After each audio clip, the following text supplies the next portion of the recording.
To lead the Skol chant and sound the Yeller horn, please welcome the 31st Adjutant General of the Minnesota National Guard, Major General John Jensen.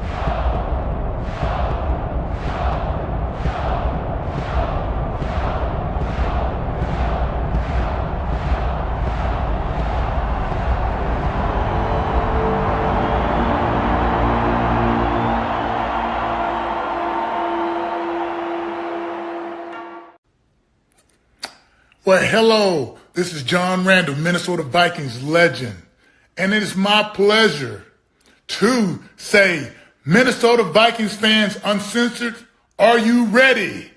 Keith, get your people up. Let's go. Skol, skol, skol, baby. Let's go.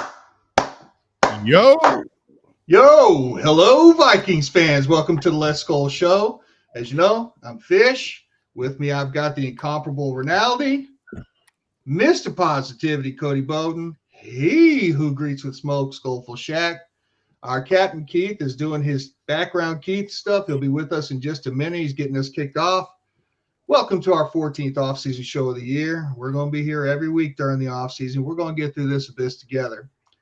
So, guys, draft 7 days away. And like last week, tonight's show is mostly draft-related.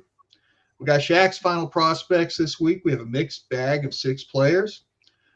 We're going to pound the table for a player we hope the Vikings draft.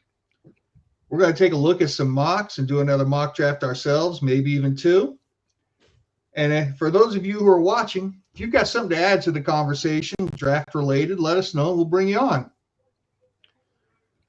Speaking of the draft, this is going to be the 3rd year in a row where we broadcast during the draft. We're going to have our draft show during the first round. No matter what, we might even be here on day 2, depending on what happens. And we're going to do a little something different this year on the draft show. We're going to do a buy us a shot feature on the draft show. And what that is that if you super chat $5, you can call out who your drinker is, and whoever it is will take a shot. Yes, even me. Also, $10 buys us a round where we all take one.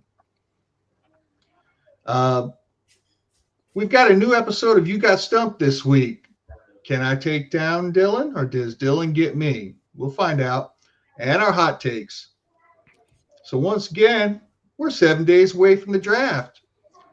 And we've had the 7th pick 6 times, had some highs and some lows. And it started with Jerry Shea. We drafted him in 1966. He's a defensive tackle. He only played 15 games with us, and that's all we know because back then they just weren't keeping track of nothing. In 1982, we got Darren Nelson. He was a running back. He played 10 seasons with us and averaged 4.3 yards per carry. Over 4 yards, right, Cody? Over 4, baby. We're very, very, what is the word I'm looking for? Not overhyped, but just underachieved. Not underachieved, but underrated. Yeah, underrated. Oh, yeah, my bad. Yeah, underrated Viking. 10 years for the Minnesota Vikings running back, averaging over 4 yards a carry. Yeah. Well, Rinaldi, can you put something on that? Hello, everybody. Because I kind of remember Darren Nelson a little bit from my childhood, but I just remember the name. And when I was going through our number 7 picks and saw him, I went back and I looked at the stats, and nothing really popped out. I mean, yeah, the 4.3 or 4.4 was nice, but I felt like he's heralded as a good Viking, but the stats weren't there. Yeah, I mean, remember, it was I think the season was a little shorter then, and he played for Jerry Burns, who's playing West Coast offense. The dude had 500 yards every season that he played receiving, right? still 800 yards, and never had more than 200 carries. I mean, I think if anything, he was underutilized. He wasn't a big dude though, and if I'm not mistaken, he was taken in front of who was it, Keith? Marcus Allen. Who Alex just pointed out too. I think I looked it up. It was 2 or 3 picks before Marcus Allen went. And then he was part of the Herschel Walker trade. So on both ends of his Viking career, he had problems. So when he got traded to Dallas, he refused to show up to camp. They traded him to the Chargers, who he played for him for a year, and then he signed back with the Vikings and backed up Herschel Walker and Terry Allen, who became the real number 1 RB, the guy we really wanted all along. He was a pretty good running back too. But interesting stuff on Darren Nelson, and of course the big fumble at the end zone, the big miscatch at the end zone. Not fun. Yeah. Mm-hmm. Screw you, Darren. No, I was kidding. Yeah. Well, back to some positive stuff. In 2002, we drafted Bryant McKinney, offensive tackle, 9 seasons, 1 Pro Bowl, 1 boat party, good player, and a good player. Then in 2003, we missed our pick. We ended up getting Kevin Williams at pick 9. Slightly okay player. I mean, he was all right. Yeah, he's pretty good. Pretty good. Then in 2005, boy, in the early 2000s, we sucked. In 2005, I mean, number 3. Well, 05 was because we traded Moss. That was the Raiders pick. It was. Okay. And we got his replacement that year with that 7th pick, right, Michael Fish? Gold jacket, baby. He's gonna get in. It's just gonna take a little while. Troy Williamson. He was cheaper than Randy Moss too. Yeah, I pay Randy. And you know me, I'm all about value, Shaq. Yeah. 87 catches over 3 seasons. You put some respect on his name. When I went back and did those stats, I was like, he really had 87 catches. I mean, that's not a lot for 3 years, but I was like, that actually sounded like a lot for him. Yeah.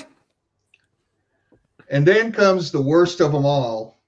In 2007, we drafted the fumbling machine himself. Oh my gosh. Adrian Peterson. What a bust. I mean, I don't know how he got in the Hall of Fame. I mean, it's debatable about his rookie of the year. He won MVP, 7 times Pro Bowler, 7 times All-Pro.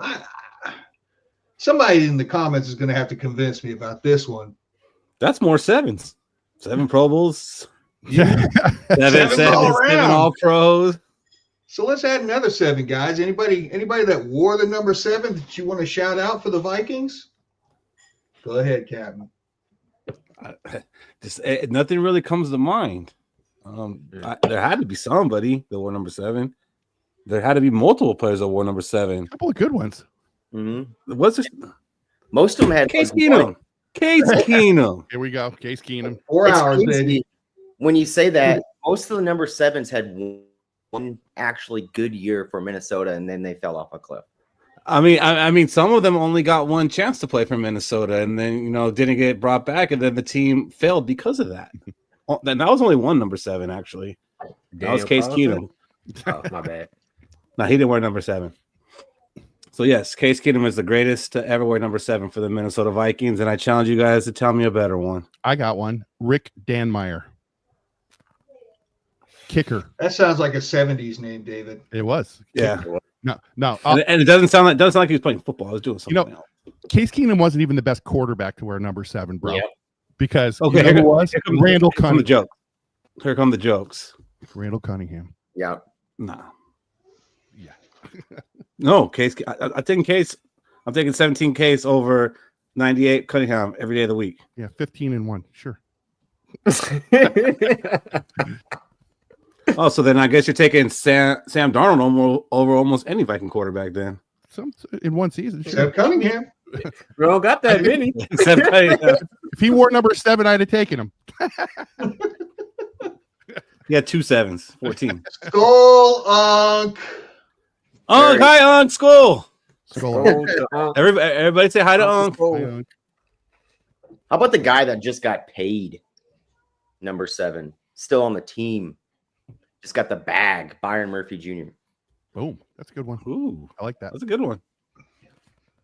I didn't even think about that one. I was like thinking about guys from the past. Mm-hmm. And it's crazy. He's our best corner on the team right now. Depending on what happens during this draft. That is crazy. That's our cornerback, right? Our room right now is Byron Murphy because we got Mekhi Blackman coming off ACL. McGlothern, does he become a pro starter? I mean, so Byron Murphy, I think, is probably the most important player on this year's defense because he's the only good cornerback in that room right now.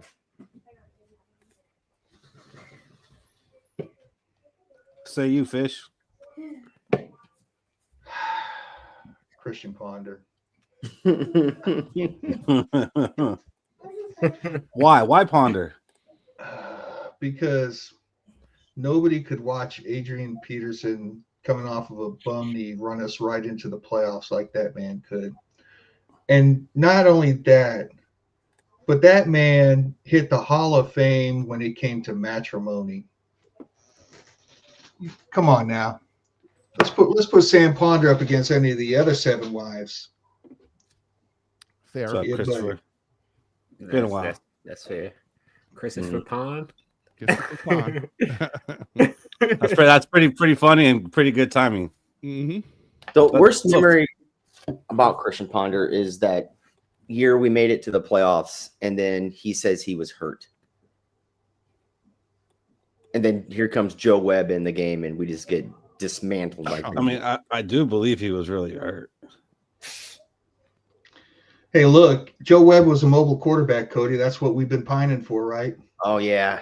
The wide receiver turned quarterback. We love people forget Joe Webb beat the Eagles when they had Michael Vick.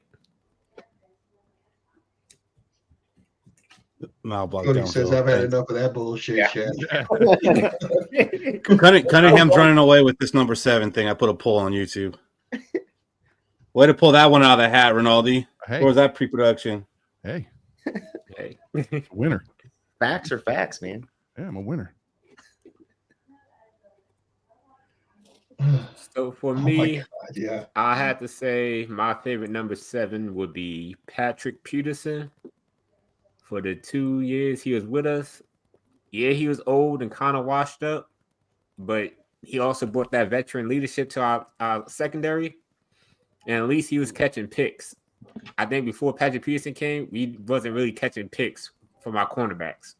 Still aren't. I mean, Byron Murphy catches picks here and there. He had a good year.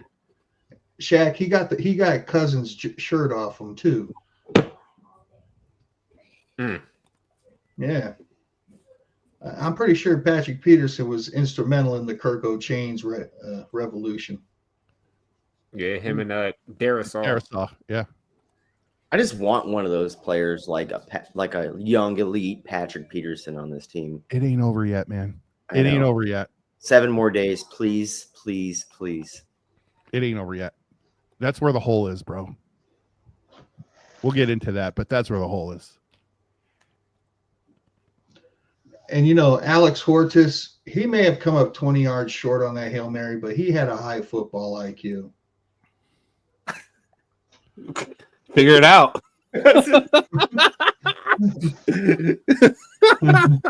IQ.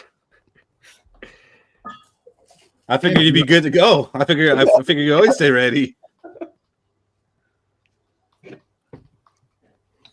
All right, so again, not much going on in the Skol world as far as news. I guess there was a crazy press conference that I missed. Anything come out of that, Rinaldi?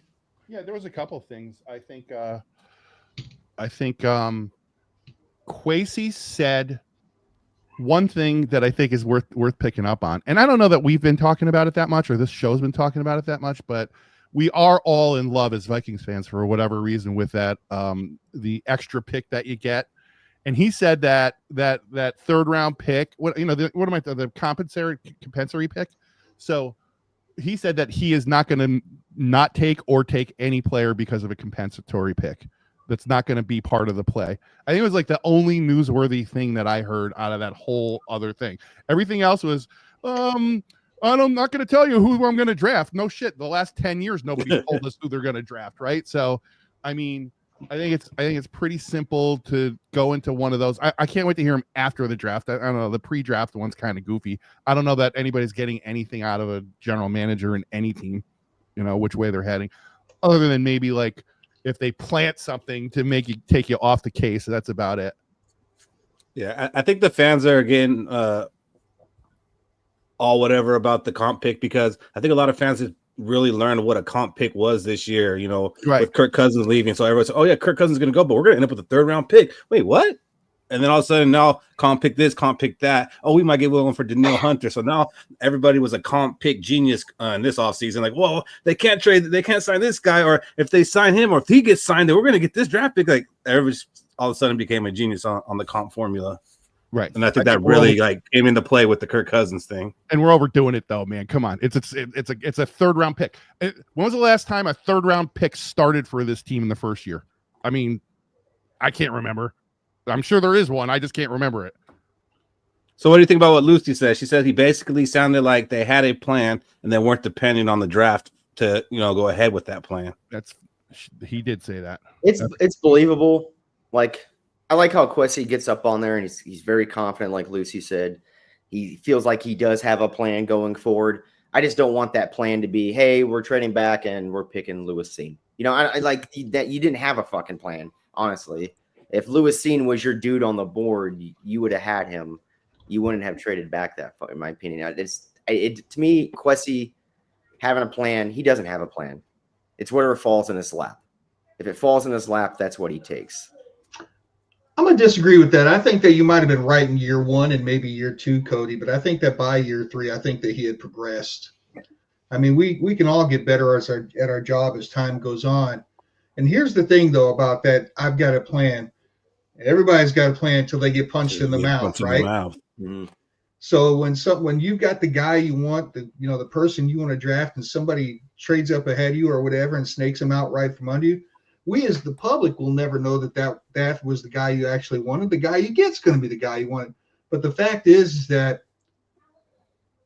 what if he gets punched in the mouth? How will he react? What if he steps on the landmine, like I like to call it? How will he adjust and what will he do? And I think last year by trading up, he did it to make sure that wouldn't happen. Yeah. He said, these are the guys I really want. And he went and got them to make sure that wouldn't happen. So, but I'm still curious to see what happens because, we're back to being in that 24th spot where a lot of stuff can happen between 1 and 23. So he might have all the things worked out, but then, there's always that one draft surprise. And what happens when that draft surprise happens? How does he react? What does he do? Mm-hmm. Last year we had J.J. McCarthy and Dallas Turner pretty much pegged, and Jordan Addison, correct? Like that was if Jordan Addison was there or this player was there, they're probably going to the Vikings. We had that pegged. And then if J.J. McCarthy was there or Dallas Turner was there, we're probably going to select one of those two players. Like I feel as a fan watching Kwesi from his very first draft to that second draft, Addison to this third one, we kind of know what his plan already is. I have a feeling like we know it's going to be either Harmon or Reville. I think that's the strongest possibilities at percentage wise, right? And you can almost peg it down to those two players too. Right. Well, but we're basing it on what we see as holes in a way, right? What he said was that he did say two other interesting things. Let me hit them really quick. The first one was there's three things that they look at: availability, the depth of the position, and how replaceable the guy actually becomes based on position, right? So do you take the first safety off the board, or do you take the fourth best wide receiver just as an aside to it? So you're not wrong, Cody, in one way. If it falls to him, that would be his first play. If the guy that falls to him, that's an instant starter, and that's a guy that can play immediately, right? That's probably not the likely scenario at 24, though. What he said they got to do is understand where they've got depth at the position, and if the guy is going to be able to be taken and trained forward, right? Like it's a 2-year or a 3-year draft pick, and that's probably the likely scenario at what we end up with based on what he said. I can't remember what the other thing was, but I think that was a pretty good takeaway that he gave.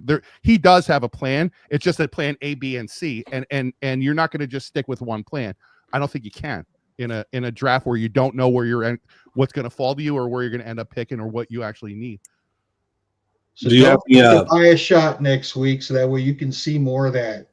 I forget. Rinaldi, do you have any hot takes from what he said? It was probably the thing I was thinking of, but I can't remember what it was. There was two things I didn't write them both down. It was a good one too. I was trying to get it out of you because I stole your thunder. Oh, that one? I don't even remember what that one was now. Oh, damn! That's a hot take. It wasn't about the draft though. Look, all right, yeah, it is. I don't think we're taking a safety. My hot take was that who he talked about today, and mentioned him before he mentioned Theo Jackson. He mentioned the other safety that's in the room. And I think that that's a competition right now. I do not think that he's giving that directly to Theo Jackson. That's the hot take. Mm-hmm. Cam Ward, it's Ward, right? What's his first name? Jay Ward, yeah. Jay Ward. I do not think that Theo Jackson is the starting safety right now. I think Jay Ward has just as much of a shot at that. And I know everybody's going to laugh at that. In fact, I died on that hill last year when he was trying to move him to cornerback.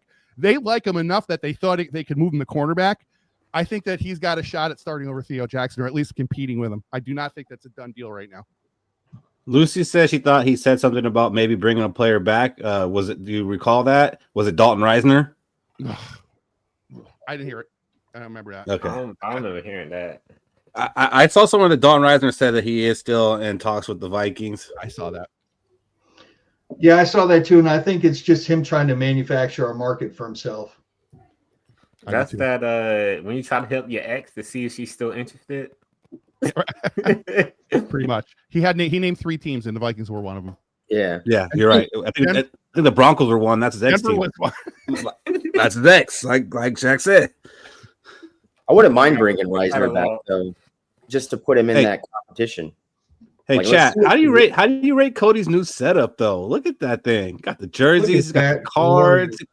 You can see there's a ceiling fan going, just barely, but he's representing with the ceiling fans. He's got the microphone. Cody's looking good right now. I'm jealous. Look at that Edwards jersey right there. Playoff starts Saturday. We're going up against the Lakers. You're a Wolves fan out there. We're gonna lose. No. All 3 of you. Please do not. It'll be freaking. I don't want to deal with Laker fans. I really don't. I hope you guys sweep them. Yeah. I know it's not realistic, but I hope you do. But yes, nice, very nice setup, Cody. It looks good.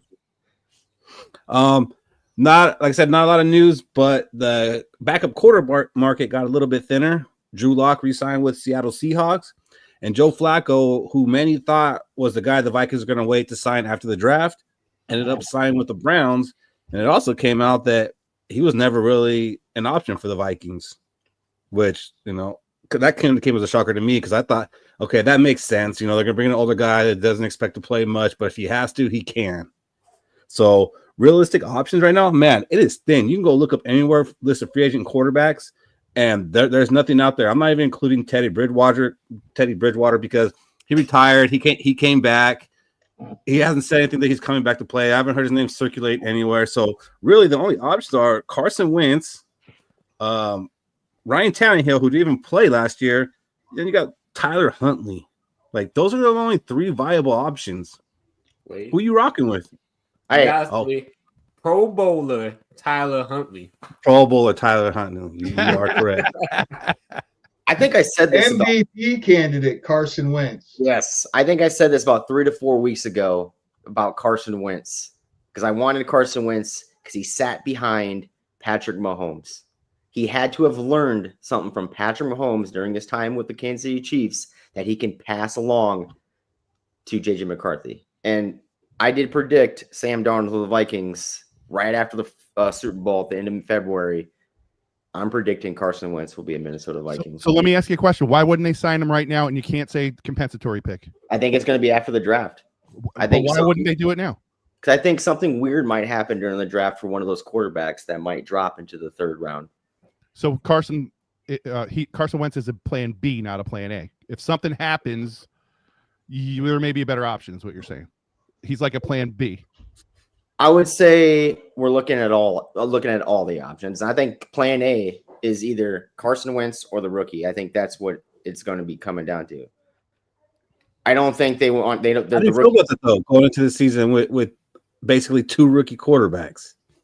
Well, one rookie quarterback's coming off a knee injury, and you still want to even worse.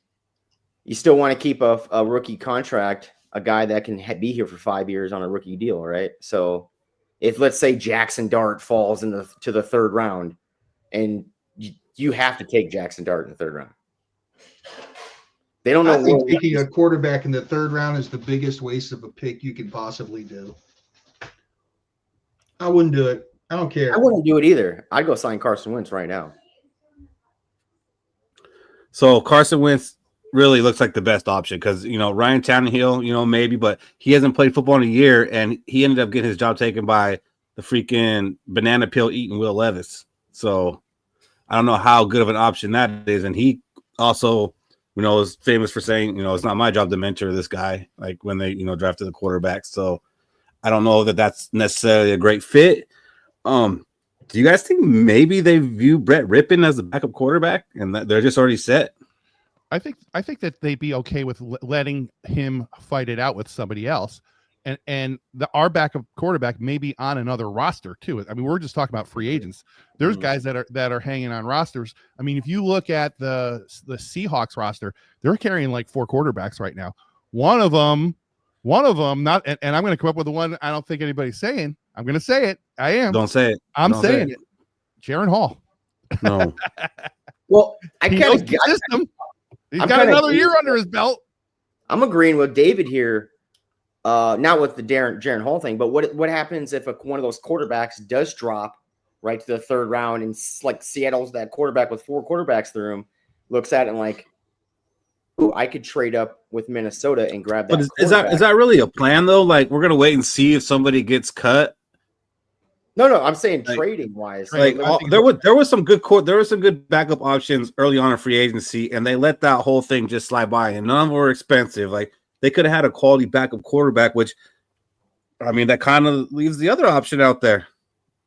Draft Aaron Rodgers. Yeah, it ain't over. That's not over. I'm sorry. 10 million. He said he played for 10 million today. Mm-hmm. Yeah. It ain't over. I'm just thinking, like, what if Seattle? What if Fish, Seattle, I don't know if that was a good or a bad I one. don't either. Hey, Fish predicted that. If Aaron Like Rodgers 2 years ago. Yep. Yeah, that is the fortune teller. Oh my God, 10 million for Aaron Rodgers. Yeah, it's just funny, seeing all these backup quarterbacks go, knowing that we need one. We went into the season with offseason with 3 number 1 picks at quarterback on our roster, and now we only have JJ McCarthy and Brett Rippon. So that really leaves that door open. It really does. 10 million for Aaron Rodgers. Yeah. That's kind of a new wrinkle, guys. Oh, you didn't see that one, huh? I just saw it today. I just saw it today, so I don't know like when that came out, but I saw it. Oh my on that gosh, 3-hour drive. It was funny. I want to go forward with JJ McCarthy so bad. It was I funny don't watching want it Aaron sink into Rodgers. your head, man. It was fun. You're like, it just washed over you. You were like, what did he just say? Because David, I've got that block. I'm like, no, it's JJ McCarthy. It's time to go. I'm past it. I don't want it. I don't want it. I don't want it. I don't want it. I really don't. But I'm not gonna lie. I'm not gonna be all those fans lying. There is a little piece of me that just wants to see it. Not because I think it's the best thing for this team. There's just I don't know. Like I like. I don't know, man. I've got a pretty good hot take for the draft for Naldi. I think the Vikings will trade one of their picks. Lucy. Will trade one of their picks for a quarterback in this year's draft as a result of one of those quarterbacks dropping to a team that is loaded with quarterback right now. I think the Vikings will say, hey, we'll swap thirds. We'll trade you a 5th Give us the backup quarterback, and we're just swapping thirds. And I think something like that is going to happen. That's not a plan. Like, that's your backup quarterback.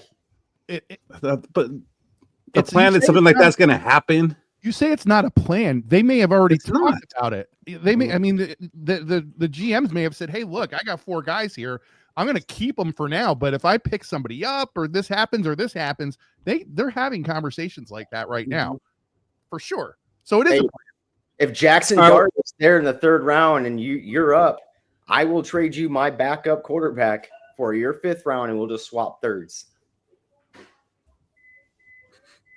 I get what you're saying. Like, yeah, that's a possibility, but like, that's not a plan. Hoping that happens.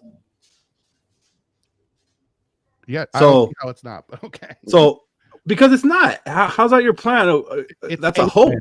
No, it's a plan. It's one of the plan. It's many. One of the option A, B, or C. Yeah. Let's say Deshaun Watson, Jackson with our 4 picks down, and Deshaun Watson is like, hey, he's expendable now because we want to go draft Jackson Dart or Shedeur Sanders or Quinn Ewers. Would you swap picks and give us a 5th for Deshaun?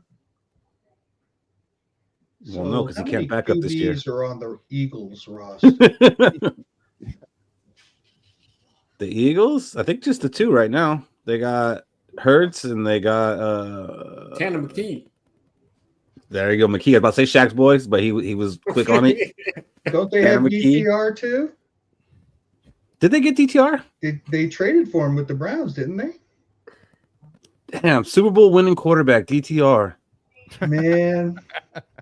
Bro, you know what? Sorry, Fish. I'm a UCLA fan, but I'm out on him. It's gonna come. He was worse than Josh Freeman as a Viking when he was playing for the Browns.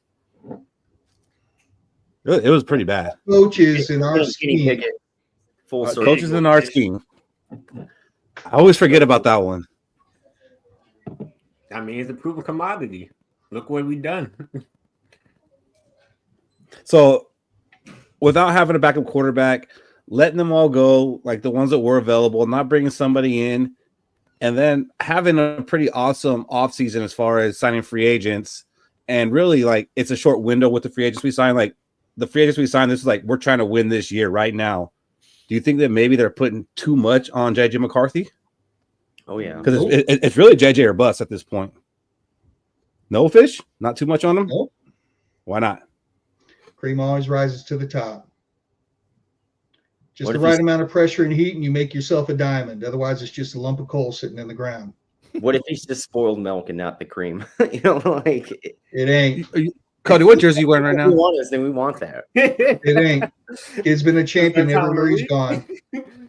You never know what you get with Cody for the JJ. I know, Cody. What jersey are you wearing right now? Are you wearing spoiled milk or are you wearing cream of the crop? I'm wearing I don't know yet. Yeah. That's fair. That's not fair. It's not fair. I need a decoration. I feel like I said this in the Discord chat. If we look back, who was Kirk Cousins' backup? What? And that was that was a problem. That was a problem. That was a problem. That don't work. Okay, maybe that came out wrong. Yeah. Sean Mannion. Yeah, that's bad. Bad idea. I believe in KOC and JJ McCarthy. As long as we build a team that a backup quarterback could win and go to the playoffs, then I feel like JJ McCarthy's in a good situation. Yes. I'm going to have faith until he implodes. I'm going to have faith in his ability as a football player until he implodes. Until he does, then I'll say, well, damn. But all he's ever done is win, guys. Yeah, and I'm a big believer with JJ McCarthy because of the supporting cast he has around him. Now, that's another thing. Let's say after the 5 years he had the supporting cast around him, and then we get rid of that supporting cast because we got to pay JJ McCarthy. Is he going to be the same quarterback without that supporting cast? Like someone will he be able to elevate other players, right, yes. Cody? I'm not even talking about him being good or not being good. What if we're 3-0 with him and then week 4 he gets injured? Oh, yeah, then it's might be a time to look at a fucking But quarterback. see, that's Well, not fuck putting too much regardless. on him, Keith. That's Huh? you're just talking about happenstance. Putting too much Well, on yeah. him. So I'm talking about having a plan in case a situation happens, and they don't have one. Oh, Unless well, Brett that's Rippon, different. unless Brett Rippon is the second coming of Case Keenum. How long are we talking though? Yeah, that's the answer. How long are we talking, Keith? I mean, what are you really saying? The 3 whole weeks, season or 5 just a weeks, couple or games? a season? It could be the whole season. There is no such And thing. we're fucked regardless. There's no such thing as getting injured for the whole season. No, there's no such Isn't it- thing as having a replacement for the whole season that's going to keep you competitive enough to challenge for a Super Bowl. Case Keenum would prove you They wrong didn't- there. They didn't go to the Super Bowl, did they? They went to the NFC Championship, the farthest they've ever gone in my damn lifetime. In the perfect season, in the perfect. You were alive in 09? Come on. Hey, I would say this: if McCarthy does get hurt Yeah, this year, farthest and ever it's went to NFC Championship. if McCarthy does get hurt this year and it's season ending, you're going to have to look at a quarterback in the next year's draft. You cannot just keep relying on the But kid. I'm talking about this season. I'm talking about this season. Well, right now. the season, yes. Like, so you don't think it's too much that everything hangs on the balance of JJ McCarthy? Because if he does get injured, and maybe it's not the whole season, but misses a significant portion of the season, then the season's over. The So season's everything hangs on him. That's a lot of freaking pressure. Over. yes. Season's over if he gets hurt. We'll trade a 5th round pick for Cam Akers and be fine, Keith. Run the Wildcat. Yeah. Yep. And I think Land on the KLC draft, knows right, that. Boyd? I think KLC knows that there's a lot of pressure on McCarthy. That's why we're seeing hey, we want to run the ball a little bit more. And we're talking about that. Like we want to alleviate all that pressure of him have to make big time throw after big time throw after big time throw. Like, hey, we might be drafting a tight end in the first round. Who knows? You know, just to get that 12-man personnel in the field. I don't know. You better stop it.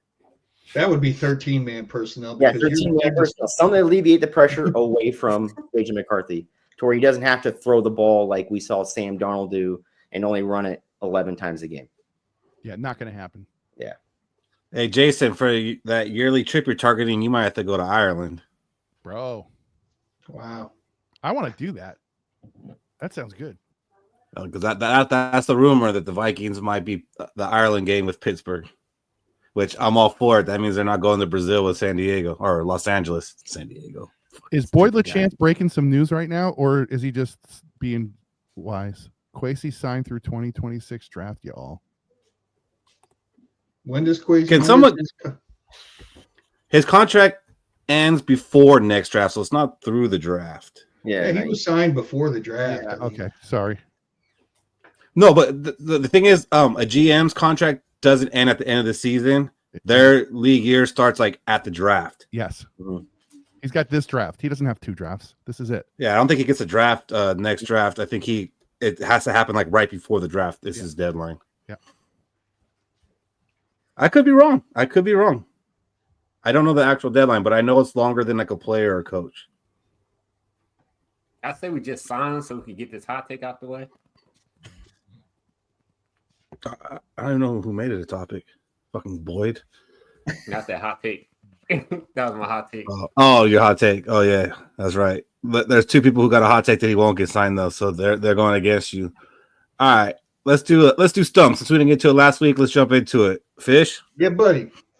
Let's do that. So for those of you who don't know, we're doing a little segment I came up with where it's a Vikings trivia game where it's me versus somebody else one-on-one. I give them a topic. So far, the topics have been what game was this? What season was this? What player was this?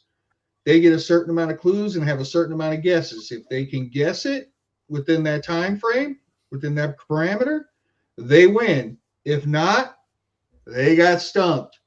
Now, as we're running this video, guys, and it is pre-recorded, side-eye glancing you, Alex, it is pre-recorded. Take your guesses in the comments. See if you can get it.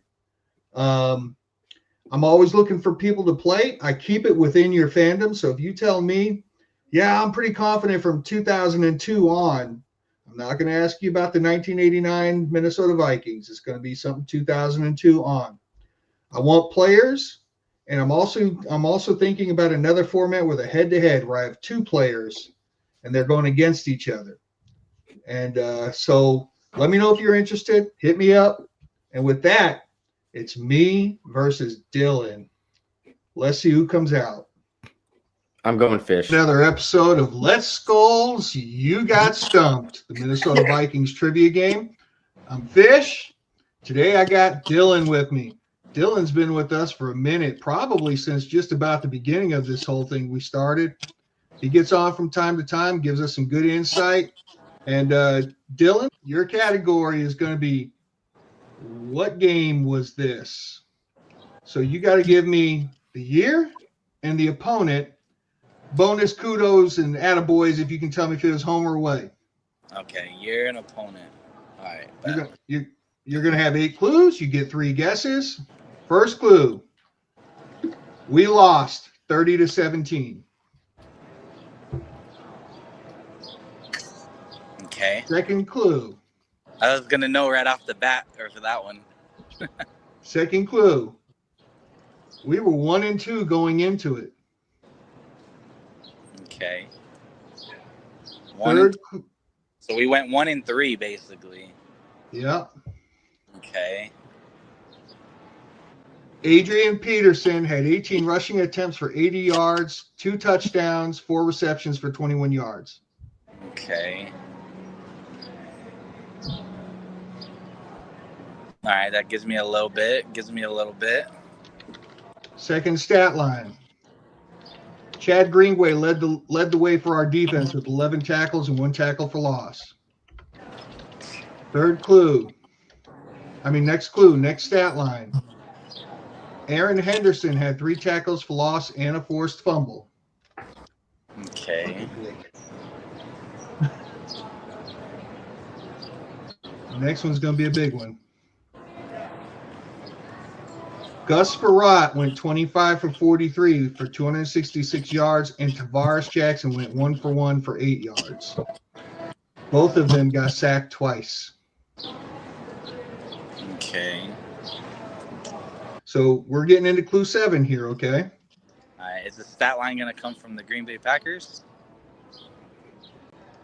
Lendale White had 11 rushing attempts, 13 yards, and 1 touchdown.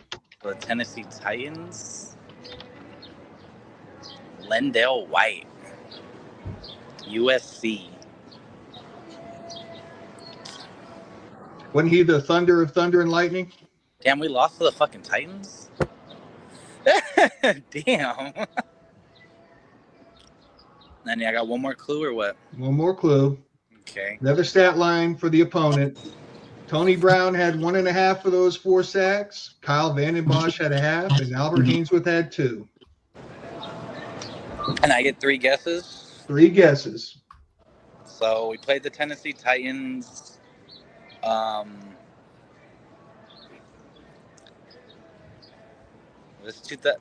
This is 2007. First guess? So go on. 2007 Tennessee Titans. No. Albert Hainsworth wasn't a Titan. And 1 down. 2008. Not a Titan. 2008. Yep. Second guess? Yep. You got it. Oh, we did get it. And we were away for that game. Bonus points. Yep. 2008 at the Dang. Tennessee Titans. Congratulations. You got me. Thanks. We only lost games at the beginning of AP's career, and Lendale White was only in the league for a couple years. So in the interest of full disclosure, everybody, I just want to tell you, because we don't just start off playing the game. We get together and we'll bullshit and talk for a little bit and, just chop it up a little bit. And I already had that topic set. And I'm talking to Dylan, and he says, yeah, at first I was a Titans fan when I was a kid, but then I got convinced to become a Vikings fan, and I went, oh, shit.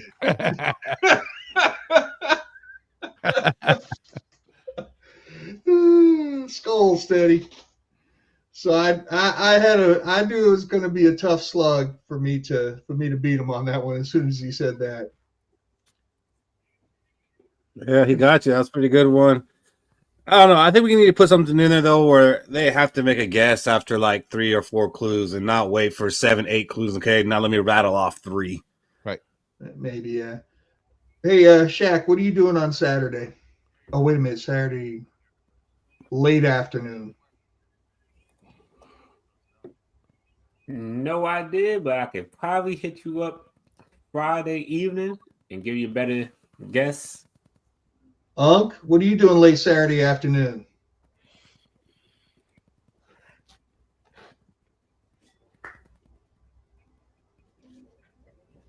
I'm gonna see if I can get Shaq and Unc on a one-on-one on a head-to-head stump. I love it. We're gonna make this happen. Alex, Fish Is lives this near your fish? Tennessee and Nashville, so that's why I lived in Tennessee for several years, and somebody got it for me, Alex. Thanks for stalking my profile, buddy. Man, I stalked your profile, and I don't think I seen it. I would have said something. Yeah. I must have the low level friendship on Facebook. I got you partially blocked. Your shadow banned. That makes sense. Yogi. And I don't blame you at all for it. Let's go, Yogi. Hey, Alex, I'll give you $5 if you can find the picture of Keith in the Packers jersey. I'll give you $1 million. All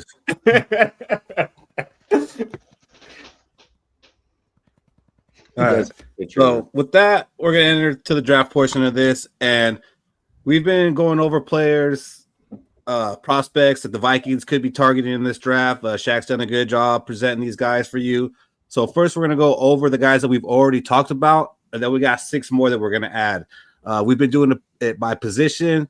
This week it's just 6 guys. You know, the last call, and I don't know. So we started off with the running backs: Caleb Johnson, Trayvon Henderson, RJ Harvey, Trevor Etienne, Bashal Tutton, and Donovan Edwards. What do you guys think about those guys right now? Like, we talked about them maybe a month ago. Like, has your opinion changed on any of these guys at all of who you like the Vikings to take, or are you out on running back this draft? Fish, you can stay out of this one. I tell you what, though, man, Donovan Edwards is so interesting, though. You know, you could almost take a flyer on him and see what happens. Yeah. Donovan Edwards, RJ Harvey, Caleb. Trevion Henderson. Caleb's probably not having him. No. It's just ever since with who we got for our 1-2 punch now, it's hard to imagine putting real draft capital into that position right now. I feel like it's way low on the need list. Yeah. I feel like that's gonna mess up my hot take. I just wait till next year. Yeah, or take a free agent, right? Like after the draft, like an unsigned guy, Like a Donovan Edwards, undrafted. Yeah, he might be. And then after running backs, we went to the cornerbacks, which is a hot position for us right now. Mm-hmm. Barron, Amos, Morrison, Revel, Hairston. Is Tom, wait, I'm showing a Kentucky guy. Is Tommy even still here? It's almost that time for him to go to bed. Yeah. He watching them Golden Girls, him and Blanche. They got a thing. So, Cody, I believe your guy is this one, right? Yeah, Siobhan Revel. I hate the injury on him, but I think that. If I had to narrow the 2 picks, the Vikings, if they stuck at 24 and they're picking, it's going to be Revel or it's going to be Harmon. That's where I would stick with. Man, I hope we don't pick him because he'll wear number 28, and that number should be retired. Right, Rinaldi? No. Ring of Honor. Then we talked about the big boys on the line. You had Kenneth Grant, Derek Harmon, Walter Nolan, Tyleek Williams, Deion Walker. Another Kentucky boy. Mm-hmm. And TJ Sanders. I think it's crazy that Deion Walker was once talked about as being a top 10 pick, and now they're talking like 3rd, 4th round number. 3rd, 4th round. What happened? I tell you what, I'd be happy with any one of them guys. Anyone. This is why you wait until the season happens before you do a preseason draft. Because players do fall and rise during the season of college football. So you can't say, oh, he's a top 10 pick and it's only September. You gotta wait till December, January when you see these players actually play the season. Yep. Now, which one of these guys were top 30 visits? Harmon. Harmon was. I think Williams too, right? Tyleek Williams from Ohio State. I think you're right. So, like, Harmon, for me, I have narrowed it down. It's Harmon out of all these defense tackles because not only was he a top 30 visit, he was a combine visit, he was a pro day visit, he was even during the bowl game visit. Like, the Vikings want this guy. I mean, I want him. Like I said before, I would take him over Kenneth Grant. Mm-hmm. Which I know some people might find that crazy, but just going through and making these presentations and watching the videos, I like the way Harmon plays ball, man. He's After the most that, guy for the Vikings this year. It's ridiculous how much we want to see him. Can we get that guy? we can get him. We should draft him with our first pick. You think This was our current. What's at 24? This is our current depth, and then we talked about some offensive linemen, starting with Gray Zabel. I like him. I like it, but I don't know if I could take him in the first round. It's Tyler Booker, Donovan Jackson, Jonah S., Top 30. Willie Lampkin, Oh, Willie. and Jared Wilson. Jared Wilson is interesting. Like, the dude's played football for, I think, 2 years, and that's all the football he has. But when he played for Georgia against those SEC teams, he was really good at center. That's funny. I hear Shador is forcing whatever team drafts him to retire his number in his first game. That's funny. I can't believe Colorado did that. That's so stupid. So these are the players that we talked about. So we've given you guys some names, to look forward to in the draft in case you haven't been really watching that much. Now I'm seeing I didn't update that thing fully, so let me move it. Hey. I was going to let you know beforehand, but I forgot. Oh, appreciate that, Shaq. Good looking out. So these are our 6 that we got going on, and we're going to start with Brashard Smith, running back. Shaq, what do you got? What do you know about him? Okay, Brashard Smith from SMU, 22 years old, 5'10", 194 pounds.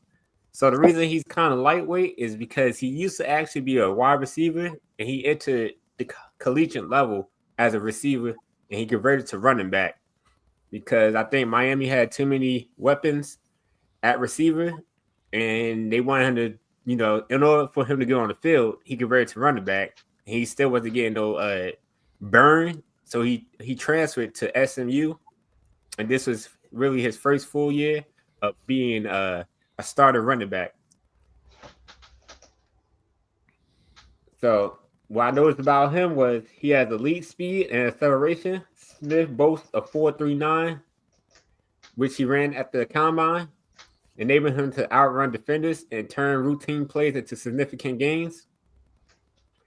He's a versatile offensive threat. Like I mentioned before, he's a former receiver and he plays running back. So that means we could use him for screen plays or will routes.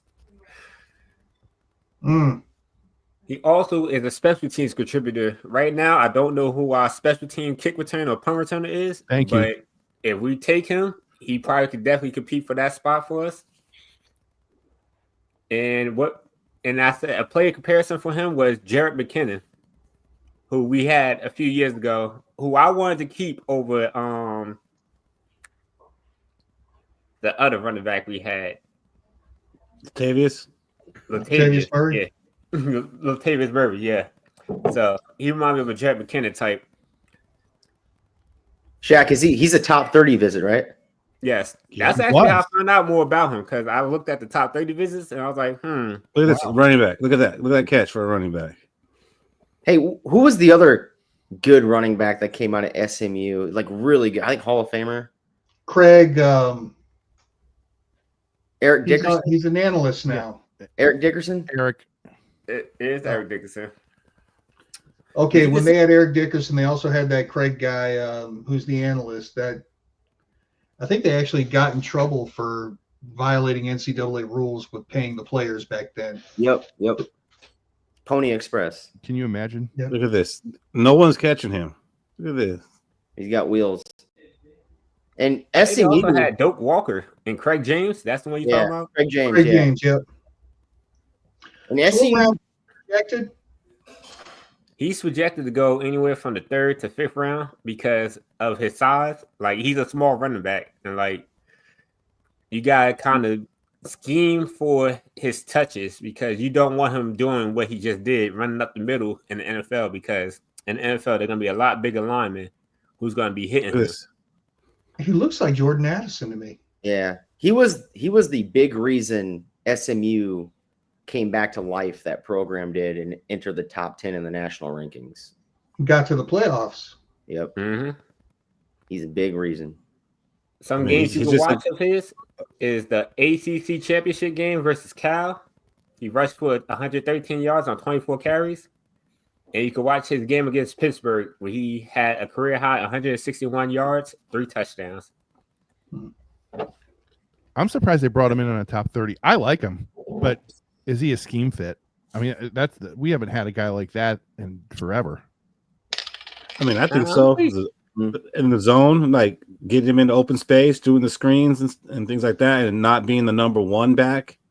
Alleviate like- all pressure from JJ McCarthy. I love it. Yeah, I feel like this is a future pick. Like, once we don't have Aaron Jones no more and we have Jordan Mason, he'll be a perfect complement back because, you know, once Jordan Mason is like, I say we're in a pass situation, we could take Jordan Mason out and have him on the field and he could run a route and be like a 6th or a 4th option for JJ McCarthy. And he's young. Yep. And he's young. No, I really like him, but yeah, he's not a guy that's gonna, bust through the middle if there's no blocking. He's a guy you got to get into space. So like Shaq said, you got to scheme him. But if he gets in space, he's gone. He's a home run. He's a home run hitter, and DBs aren't going to catch him. If he's gone, he's gone. So weapon. I said, you said Jared McKinnon. I'm like, man, he kind of reminds me a little bit of Reggie Bush. A little bit of Roger Craig. I mean, all good players that I would like to have on this team. Next, we got defensive tackle. Oh, sorry, Shaq. Go ahead. Next, we got Darius Alexander. Next, we got Darius Alexander. Sorry, Darius Shaq. Alexander from Toledo. I'm sure Robbie would like this one. He's 24 years old, 6'4", 305 pounds, and he played 3 tech. What I like about Darius Alexander is he ran a 4.95 at the combine in a 7.6 second 3-cone drill, showing his agility and speed as a defensive tackle. He has versatility, playing in multiple positions along the defensive line, making him adaptable to various defensive schemes, which that's the key in Florida's defense. He has great pass rush potential. He's still developing, but he has shown flashes of effective pass rush moves as a solid swim move and bull rush move. He can be a little inconsistent and streaky, having some good reps and then disappearing for games. They're going to pick 6 for him. Yep. That's an agile 3 tech. Yeah. What made me notice him was the Senior Bowl practices. Like, he was one of the best prospects at the one-on-one drills during the Senior Bowl. Even though he's coming from a small school, he was showing out against big school talent. He might be good competition for Levi Drake Rodriguez. Yeah. What I noticed from this tape is like a lot of times he gets double teamed and he gets through it, or he at least doesn't lose his position. He's able to get an arm on the running back. Like, he doesn't get washed out of the play. No, and he's violent, and when he finishes, I love that about him. Yeah, he shows effort, high motor. Yeah. The game against LSU was pretty good for him, and I think that's Chris Hovan.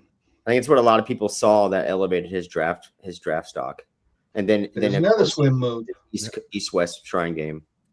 Shaq, I like your list so far, man. This is really good. And when's he going to go? When are they projecting? He might go 2nd, 3rd round. I'm thinking after the combine, he might actually go early second. Oh, Yeah, there was some mocks that had him actually going in the first round in some, but I don't see that happening. I could see early second, or I mean, I could see him falling into the third round too. So We I mean, love penetrators. oh yeah, Just give me 80% of Kevin Williams out of this guy. 80% Kevin Williams, and that'd be good. And you can see his run defense grade from PFF. He was number 3, so he also can stop the run. Pretty good at the pass rush too, based on PFF. pretty good. how about this next guy, Shaq? Next guy we Yes. have There he is. is a fish special. Looks like Desmond Slimer. Watson from Florida. 22.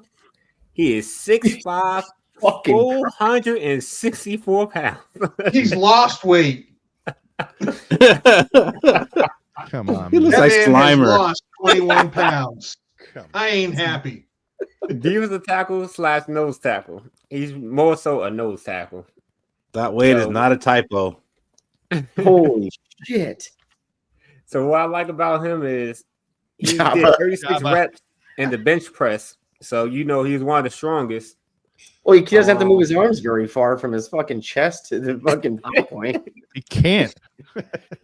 So he has a massive okay, so frame. that's the sorry, I gotta jump in just for a second, Shaq. I told What's these guys they say he can squat 720 pounds. And I'm like, how low does he get on that? I tried to find something. If he can get anywhere close to parallel at 720 pounds, we're taking him. We gotta take him because that's an indescribable amount of power. Tush push, more like Push. Ain't no more tush push Look at happening this with dude. that. This dude is a monster. And He's just watch two his video. people. Watch his He video. look- He can move, man. He looks like how they say Look at this one. Look at the 17-year-old playing with the little kids. That's how he looks Yes. in college. Oh no, he got the ball. he took the ball. He actually And there's ran a that- first down as a running back. They put him in. There's that funny play where there's a wide open hole where the running back's going towards it, and all of a sudden Look at this one. he Watch this sidesteps one. out into it, and the running back's like, "Oh shit!" and tries to bounce the other Look at way. this. Look at this. Yeah, I think I found out about him last year. Ragdoll. When so he did the Jalen Carter move when you pick up the quarterback and you hold him in the air. Oh yeah. I like that. I tell you what, we draft a stupid cornerback in the first round, and we take this guy in the 7th. I ain't gonna be mad. Put him and Taki on the line. Who's stopping that? I just really don't get why he's a 10th runner. Like I get like he probably has like some stamina and endurance issues, so he's not going to give you a full game. But if you're playing on a rotation, I mean, I don't see why not maybe a 5th. Yeah, he'll I don't rotate. think I don't think he rotate a played player very every much, quarter. Keith. I mean, but look, man, like you can't move him. Like, and if you try to run through the middle, it's just not happening. Not happening. So And let me tell you something else. Like somebody just said in the comments, it's 3rd and goal from the 2. Put him in at fullback. That they did before, and he got a first down. So, Alex, about the knee problems at that weight, that's just it. They talk about this kid is really flexible. Like he does not have mobility issues. I'm looking for something showing him getting low on a squat exercise because that's what I want to see. But I mean, he's just an absolute monster. Yeah, he's playing with young guys, man. He could die on the field, man. He needs to Yo. can't play at that fucking weight. Bro, I'm gonna tell you right now, he's in better shape than any of us. Yeah, great. Great. That motherfucker's carrying way too much of a load. He's overloaded. They got to Desmond Watson. He has great run stopping ability. He excels in 2-gapping scheme, controlling multiple run lanes and making it challenging for opponents to establish inside run. And the reason why he's falling, Keith, is he has conditioning concerns. Yeah. No, really. Like, which makes sense. It makes sense, but you could put him in on obvious run situations. Okay, so The first at quarter? least this guy is not under 300 pounds with conditioning concerns. I mean, no, yeah. Can we get him under 400 pounds? Could he be 395? Fish. How about 395? No, it has to have a 4, All at right, least 401. No, He's Shaq, no, 401. David, and I'm not going to 65 lie, pounds David. go. I want Fucking him to dolphin. put the 21 pounds back on. It's a Labrador. He needs to lose a Labrador. No, I want him to put the 21 pounds back on. I want him back. I want all of him. I'm absolutely taking him in the 7th round if he's there. Like, I don't even care like what the needs are at that point. Just give me him. Exactly. It's like 2 fat Pats, man. He is. I'm telling you, He's the Williams wall by himself. He's called the him Watson and wall. Taki will Fucking hold down the equally. D line. Him, Hey, Taki, I would like and to you see have that. Dallas Turner and Van Ginkel and Grenard rushing. Make that a 4-3. Put him in Taki in the middle. I find like it that. funny. Yeah. We're 21. Look at how little his hands are compared to his. Oh my He god! ain't quarterback. I ain't I think he's worried. not playing quarterback, right, Rinaldi? Look at his hands. It's ridiculous. It's funny. It is funny. It's funny. It's funny. So the games you could watch is Florida versus LSU. That's what I have for him. At least that shows All him right. against Well, elite. I like this. If he's there in the 7th round and we're on the clock, we need to take Desmond Watson. He's got that Eddie Lacy vibe. Well, Eddie Lacy was a running back, and he shouldn't have that vibe. He's got that. Some people are built to carry weight. Yeah, What's look at up, his Keith hands. Abbassy? I think you might be a little behind. Actually, if I'm saying that, you're not going to hear this. But he's at the beginning of the show. he's going to hear this. Like, huh? Hold on, I gotta rewind to the beginning. Cousin sucks. Oh man. Okay. Next. Next, Yes. we have one of Cody's boys, Darian Porter, Iowa State. 6'3", 195 pounds, 24 years old. What I have for him is he has elite athleticism. Porter showcases speed with a 4.3 40-yard dash at the combine, placing him as the fastest in the class. He with being 6'3" and running a 4.3, that's impressive. And he has a 33-inch arm length. He has great ball skills because he was a former receiver turned cornerback, demonstrating strong ball tracking abilities, recorded 3 interceptions and 5 pass breakups. He is physical, which, jamming receivers, which we want, when we struggle against receivers like T. Higgins, or think about any 6'4", 6'5" jump ball receiver. Currently, we don't have no corner, I believe, can hold them, including Byron Murphy. His cons, though, is he only played 7 games at cornerback.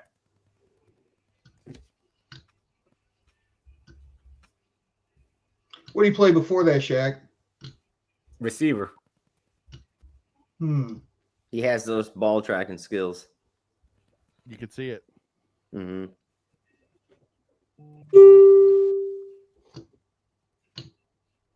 So it's like that's what's probably going to worry me a little. Is like, yeah, all these plays are nice, but it's very limited reps for him at corner, which is why he's not as high as some of these other corners.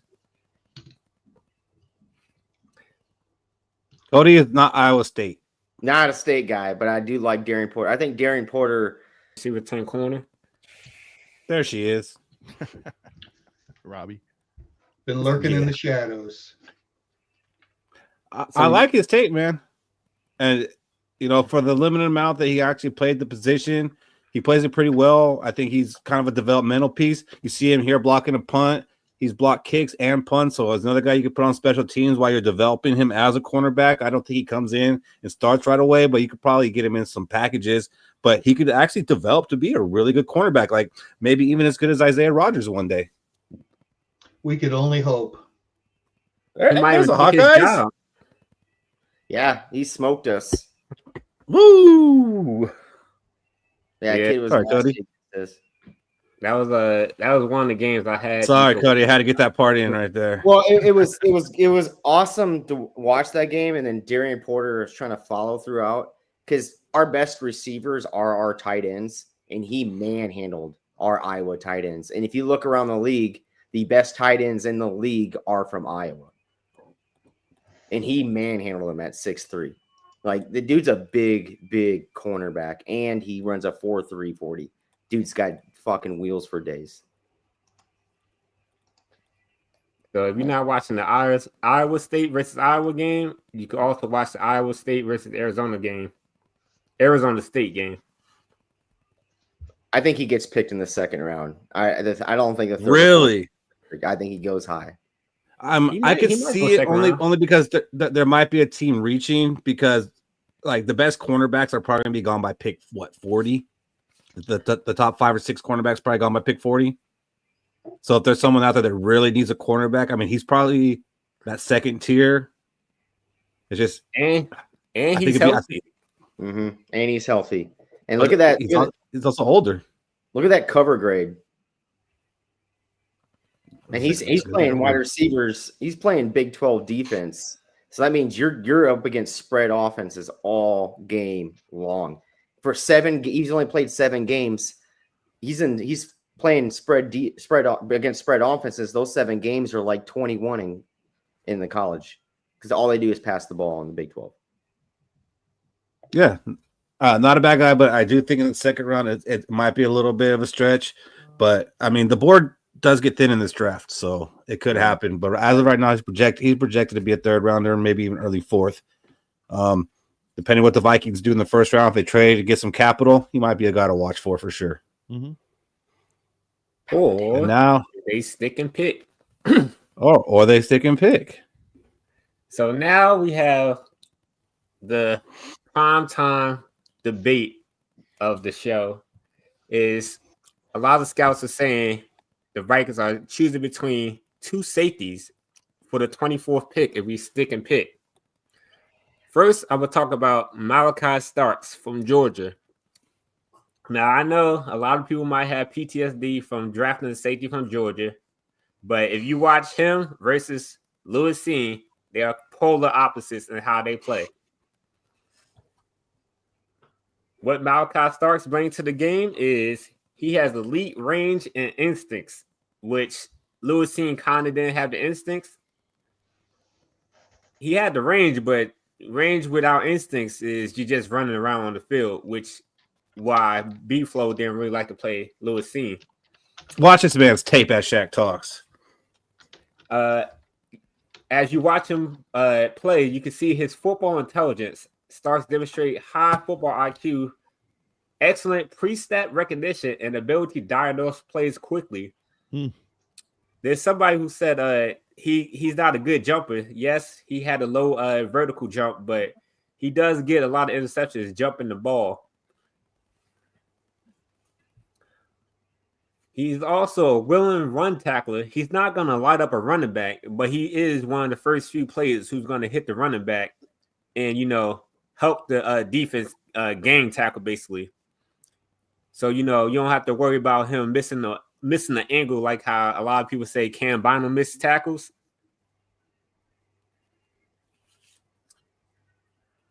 So the con about him is, like I said, his athletic testing, his RAS score. I think that's how it's pronounced, right, Cody? Yep. He test the athleticism of each NFL prospect was very average for his position and maybe a concern for his high ceiling. But I'm not really worried about his RAS score because from watching the film, he is smart and instinctual from a safety, and he's willing to be all over the field. And B-Flow needs a safety like this. Boom! Look at that. Able to line him up at free safety, strong safety, or even nickel.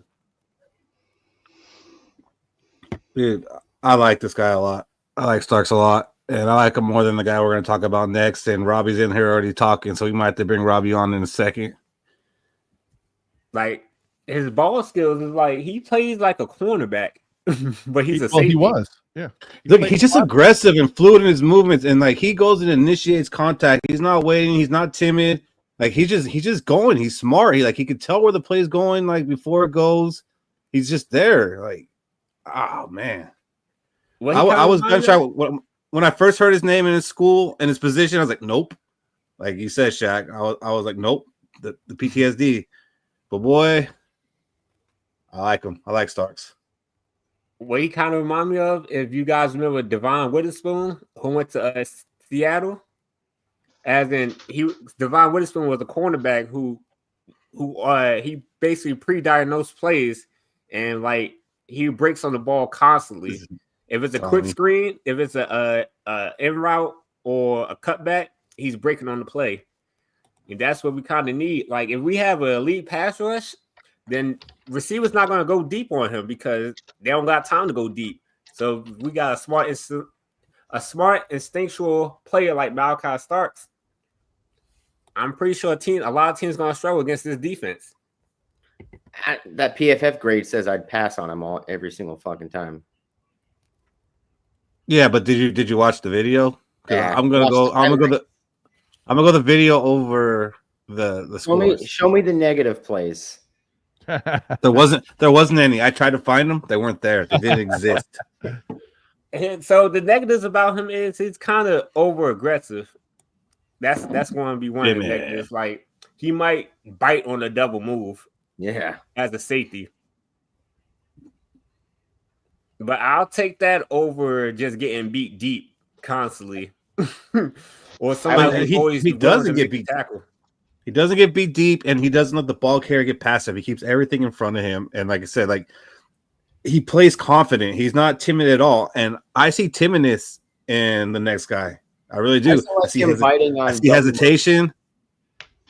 I don't like him biting on. I don't like him biting on double moves, especially play action plays. And I think that's why his pass grade's so low, because he bites on play action. As a safety, you do not want to bite on play action. You have to stay deep because you were the last man. And I think that's probably what got him in trouble, and that's why his PFF grade is so low. We could coach that out of him. I don't think. I mean, our coaches in our scheme. I get the rankings not great, but a 72 is actually not a low grade. To be fair, no, it's not. I don't think we're taking a safety. Yeah. Would I take Malachi Starks? 100%. If he fell to 24, I would grab him. Yeah, that's another concern. He might not even be there. He might not even be there. So the next guy we've been alluding to is Nick Emuwari from South Carolina. Physical freak. I spelled it wrong. No, I didn't. That's right. How would you even know? Nicky Emuwari. I thought it was right. No, that's right. It's right. 21 years old, 6'3", 220. He can play safety or slot. What I have for him is elite athleticism, basically the opposite of Starks.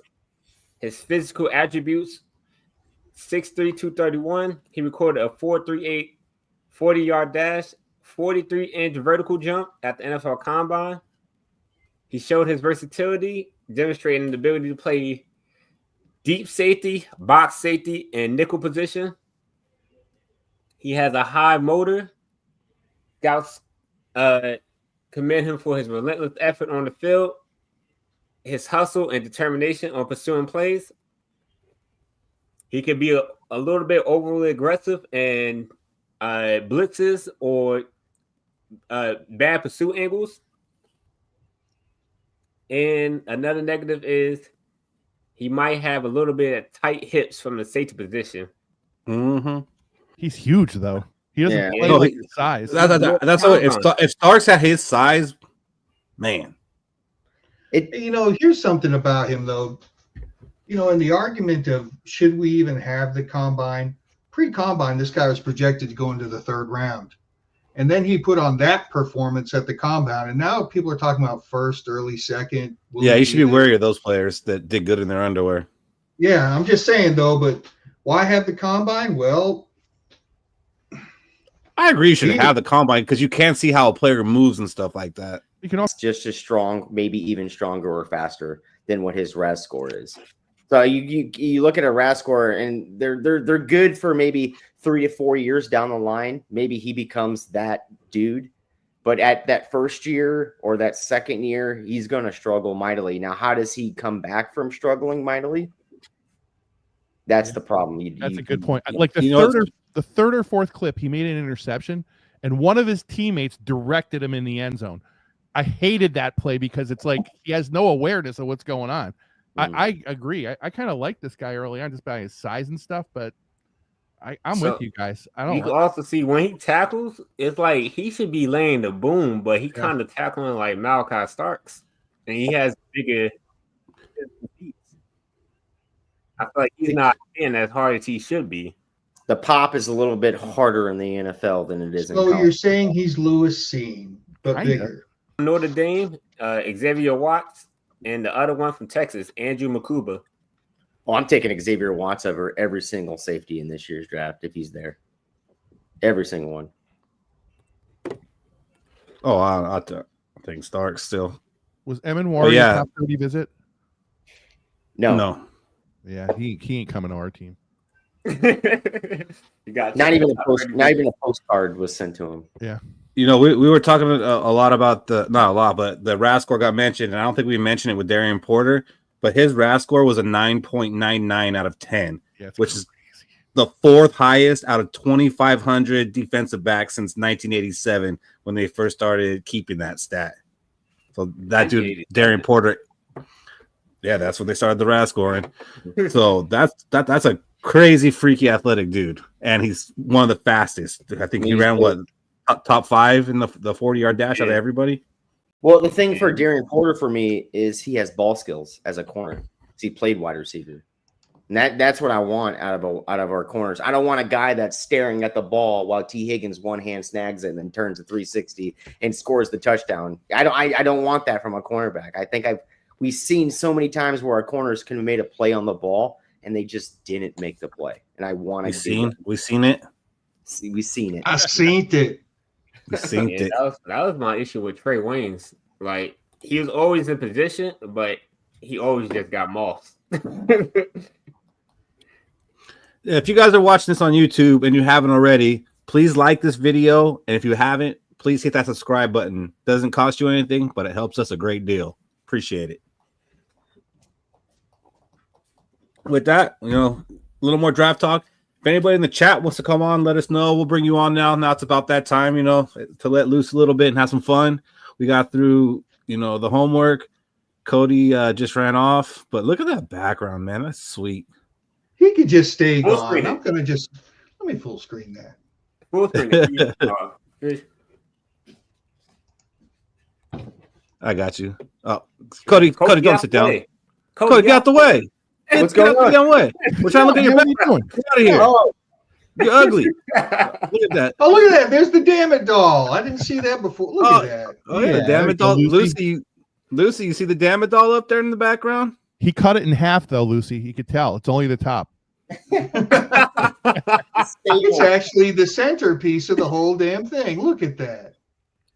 Magnificent. All right, Cody, you can bring your mug back now. Beautiful background. Beautiful. What's your favorite card up there, Cody? Show us your favorite card. Oh, favorite card. Favorite card. Show it to us. It says 1998 Bowman's Best Atomic Refractor. Randy Moss. Ooh, hold on. I gotta put some glasses on for that. Ooh, What number is he wearing? Is that 18? That's 18. Boom. They were 18 for like that first month. They don't even know. That's back when he was still returning kicks. Yeah. No, Lucy, did you see that Cody's got the damn it doll in his background? Cody, there it is right there. Nice card, Alex Ortiz says. Beautiful job, Cody. Beautiful job. And I know you're just going to keep adding on too, because that's just what you do. Super but, jealous. Oh, yeah. You bum. Beautiful. The mic sounds great too. Yeah, man. Oh, yeah. Brand new mic coming in. Look at that. Look at that. Love what you're doing with the place. Yeah, it only took me 2.5 months to get my stuff, but yeah. Yeah. Now, I don't know. I don't want to go back to my garage now, but I got a jersey too. That's my baby sister's Randy Moss jersey. Remember, we were talking about this pre-show. Remember when we were watching the draft on the TV behind me? Yep.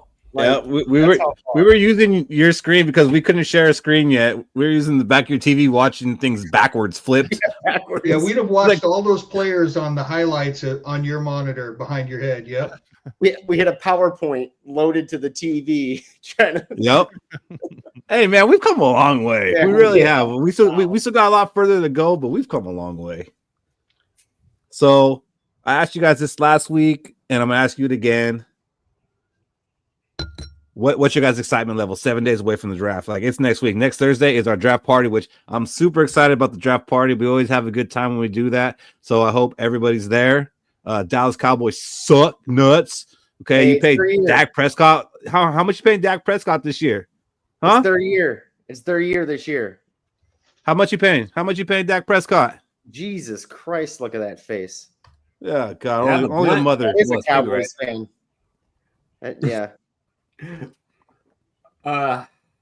So my excitement level for the draft, I'll say it's an 8 out of 10 because I'm always excited draft time because we get to add hopefully a Pro Bowler or All Pro at a cheap price. And yeah, it sucks that we only have 4 picks, but we still have our first round pick, and there's a lot of players who's going to be there who could contribute year one. So right now I'm at 8 out of 10. 8 out of 10? Okay. Good for you.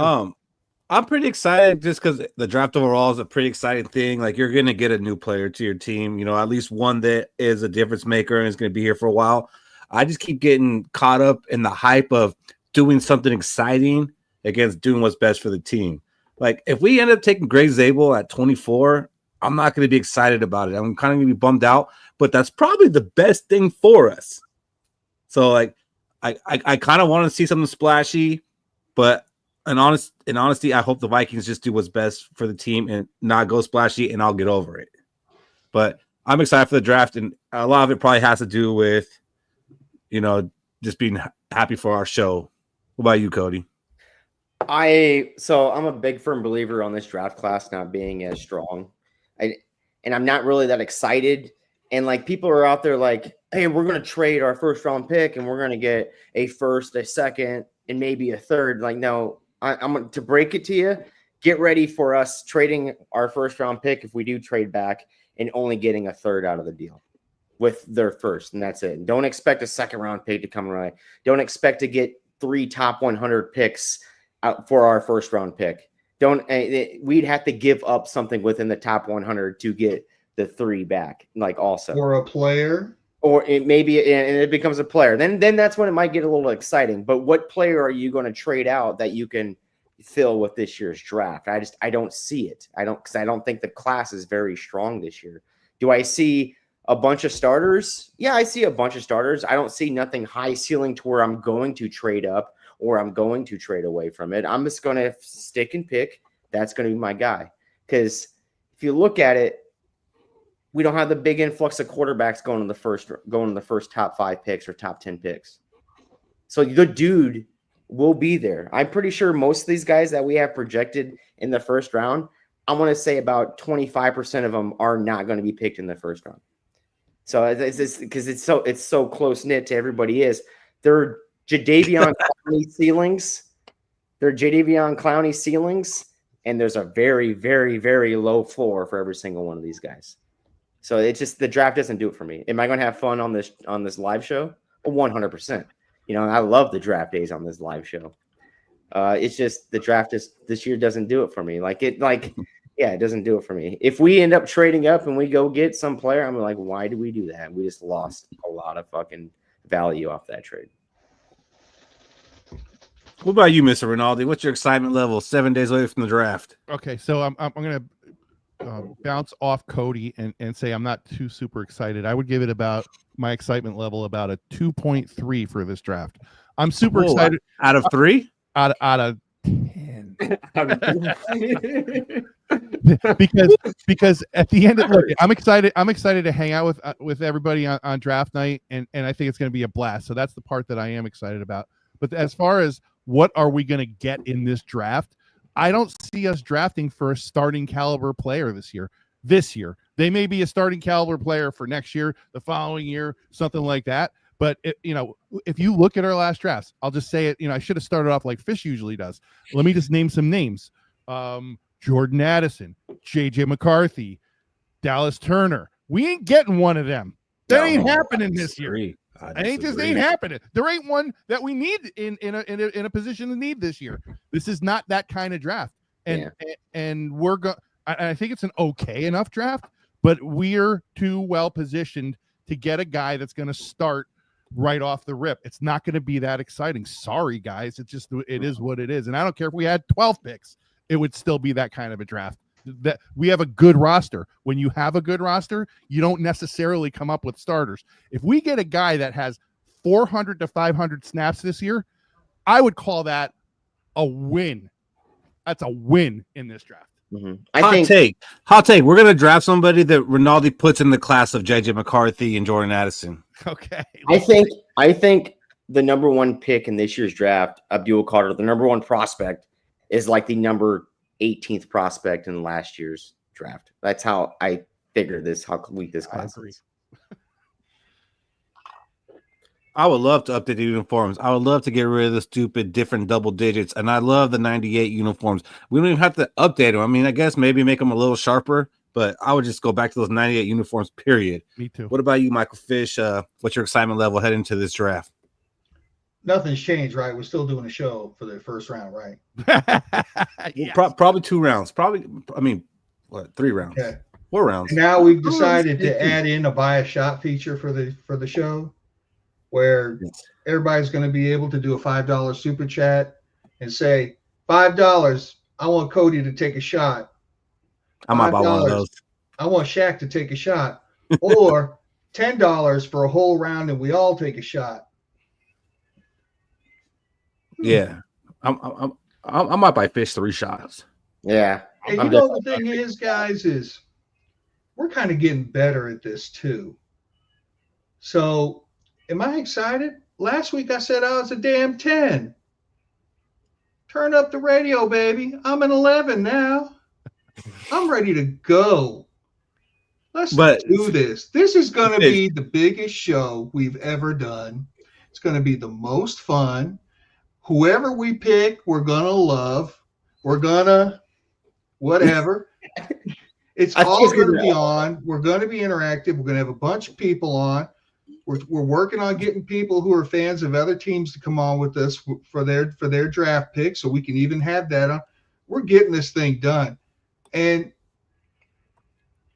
like I said last week, we're gonna fix one position. I don't care if it's cornerback, as much as I don't want it. I think that's the next poll you should put up with. Who's likely to not finish the show between the 5 of us?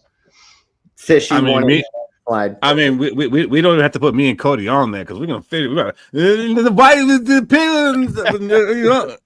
yeah, Skol. But we're gonna finish. And we're gonna finish. I'm at 11, guys. We are gonna knock this one out of the park. This is gonna be fun. This is gonna be big for us, for the people who watch us. It's a small draft pick-wise for us, but it's gonna be a big thing. We're going to draft a difference maker. Could be the fat kid in the 6th or 7th round. But hey, Tommy, recreational drugs on live camera is going to cost a little bit more than 5. Can you give me 7? I tell you what, man, and me not drinking kind of makes my shot a premium. We should maybe bump mine up to 10. Bingo. Can we get somebody to come on the show and take a shot with us for $10? I'd be down. I'll be down. Even if it's just for a minute. Yeah. $10 a minute? We could do that. Let's see Bobby come on and take a shot with us. What's our subscribers at currently? 571? Yeah. If we could get to 580, we should take a pre-shot for the draft. 580 by the draft. How many subscribers we got? 571. Oh, we came a long ways, boys. Yeah, we did. Whoa. Lucy says she's in. She wants to get on the show and do a shot. Lucy? Who gets the money, Jewel 2004? It's going towards us being able to go to Skol Fest. Yep. Any super chats we get are going towards us going to Skullfest. Skol. No, nobody's pocketing that. We're trying to go to Minnesota for Skol and go to a game. We're trying to meet That's not Go to you. the home opener. We are trying to meet you. Everybody that's in this chat from Minnesota, we are coming up there to meet y'all. Yep. And That's don't not be trying to be disappointed Breaking when you Bad. actually meet me. I'm only 5'4", guys. Same. Sorry. I am bringing Fish, drums though. you're damn near 7 feet, Michael Fish. You should have seen us in Nashville. None of us knew what we were even looked like, or like hanging out physically. We went up to Nashville, had a blast. Awesome. Yeah, top 5 moment in my life. It was awesome. And then we took a picture with just the three of us, me, Cody, and David. And Cody looked like a shrub between a couple of trees. Yes, David's got the hugest calves I've ever seen on a man. The dude fucking works those things. I walk a lot for a fat guy. Got to take him through a car wash to get him clean. Yes. So back to the draft. Rinaldi, do you think that the Vikings should be drafting based on the best talent or the best fit for the team? I think, well, do I have to answer it that way? I think that they should bet. Well, I guess it's the best fit for the team. I think that they should draft for a position that they need to groom. And that is obviously defensive tackle, where a guy doesn't have to start right away, or an offensive guard where a guy doesn't have to start right away. He can compete for some time. He might get 300, 400, 500 snaps. He might come in as a rotational guy. And that I'm more D tackle every day that goes by than everything else. And it's not based on the guys that are in the draft. It's based on what we got. I can see 2 or 3 years down the road when Harmon's gone, not Harmon, but the two, Allen and the other dude from the 49ers. Hargrave.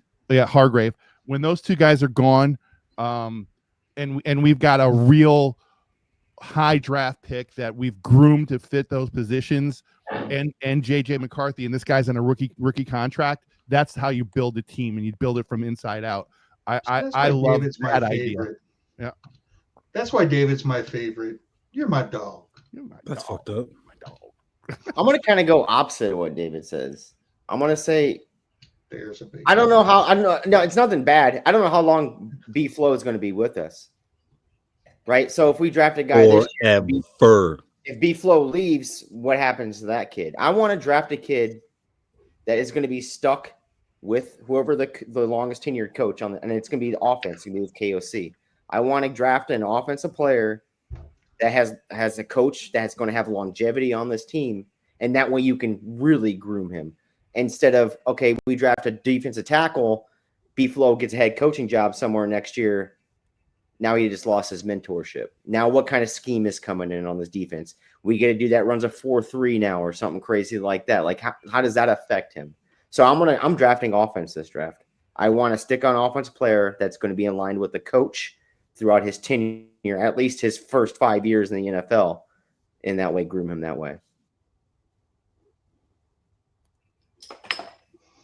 All right.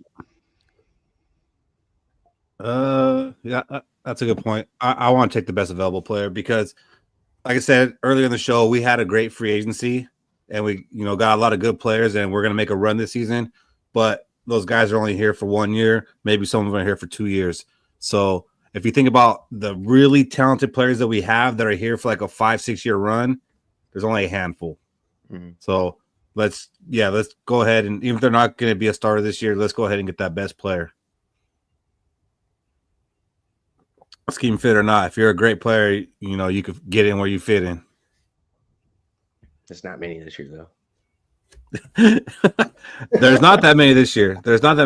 And fortunately, we don't have too many holes, but being that we only have 4 picks, do you think the Vikings can fill those holes with only 4 picks if they don't make a trade, Cody? Yeah, I can see him filling a hole. I mean, I can see him getting a capable starter. I think they can get a capable starter in that first round, especially at the cornerback position. I like Siobhan Revel. I think he's going to be a capable starter. His ceiling, it's like what Tyreek Woolen. He won. He's a Pro Bowler his rookie year. He was really good, and then he fell off a cliff after that first year. Like he got benched. So it's like you can find a player that will become a capable starter just how long down the line can you keep him as that capable starter? I think you can find one in this year's draft, but I also think the player will fall off a cliff later down the line, like Tyreek Woolen.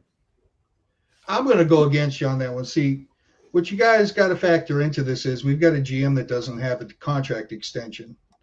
He has to hit on this draft. He's got to.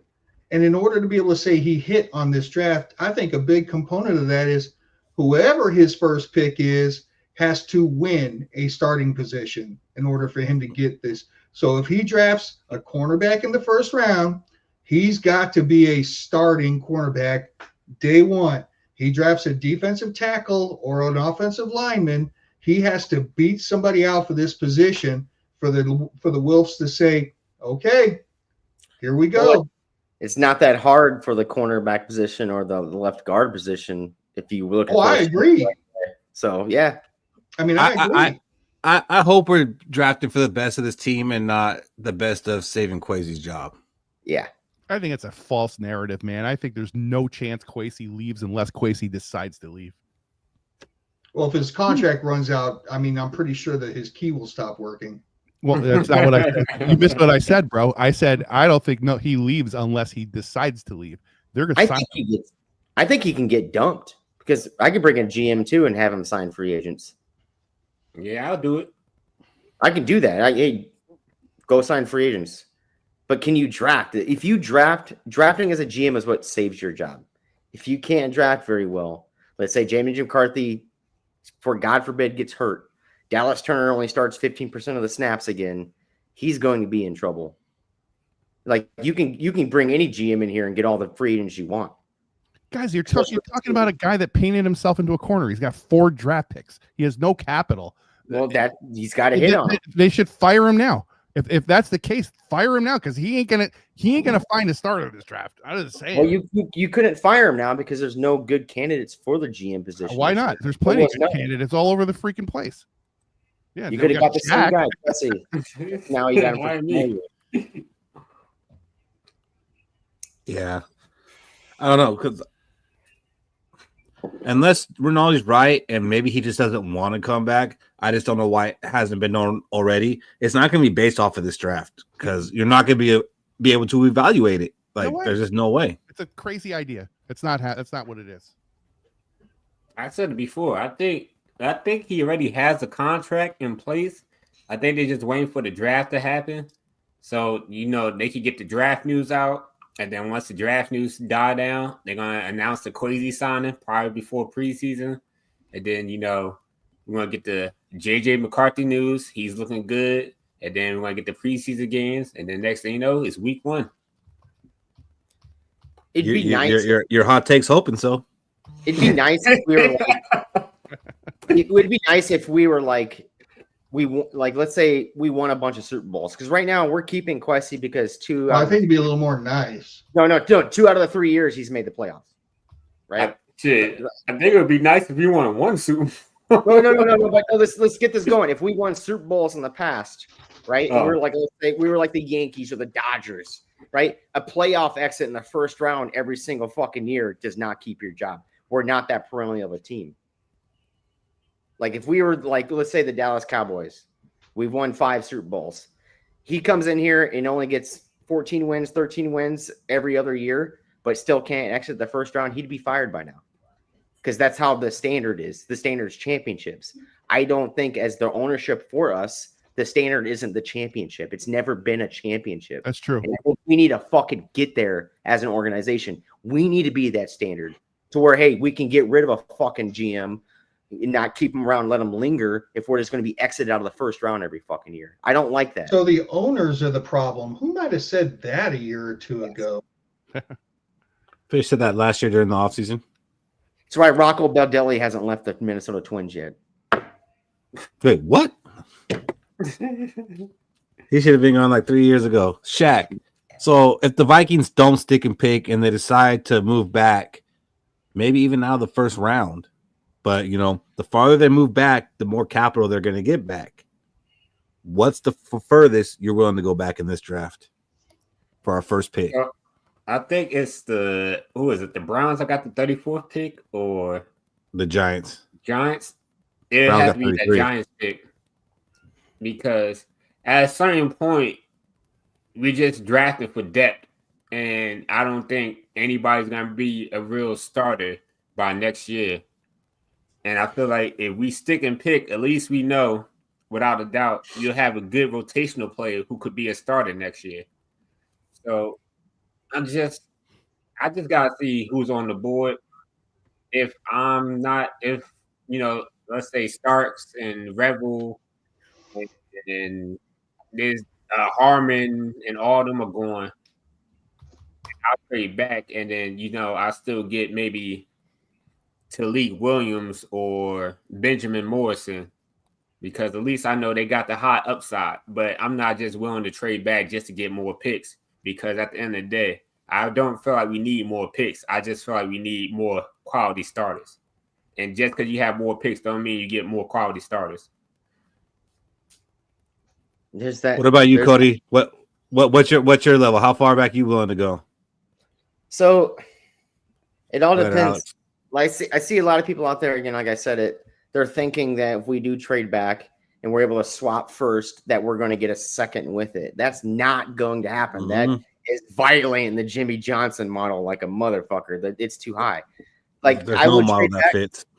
I would trade back to the 34th pick as long as I'm getting 2/3 with it. And I don't know if that's even going to happen if we do trade back that far. I think to get 2/3 by trading back to 34th, and let's say we get number 99, we're going to have to give up number 97 or something to get back that. Because I don't know. I think 24, I get 34 and 65. I think you'll get 34 and 65, but you're not getting 99. No. I mean, you might get 99, and you might have to give up like a fifth rounder. Like we have, I think 139, and especially. Not with those Let me tell you why I think the Giants are the perfect scenario because I don't think they're going to go quarterback in their first pick. I agree. I don't think so either. And, but it's still at 24, there might be a young man by the name of Jackson Dart sitting there. Yeah, and that's where it could get interesting. But that team is so full of holes, and they're giving away 2 top 100 picks. I don't think they do that. I think they do for their man.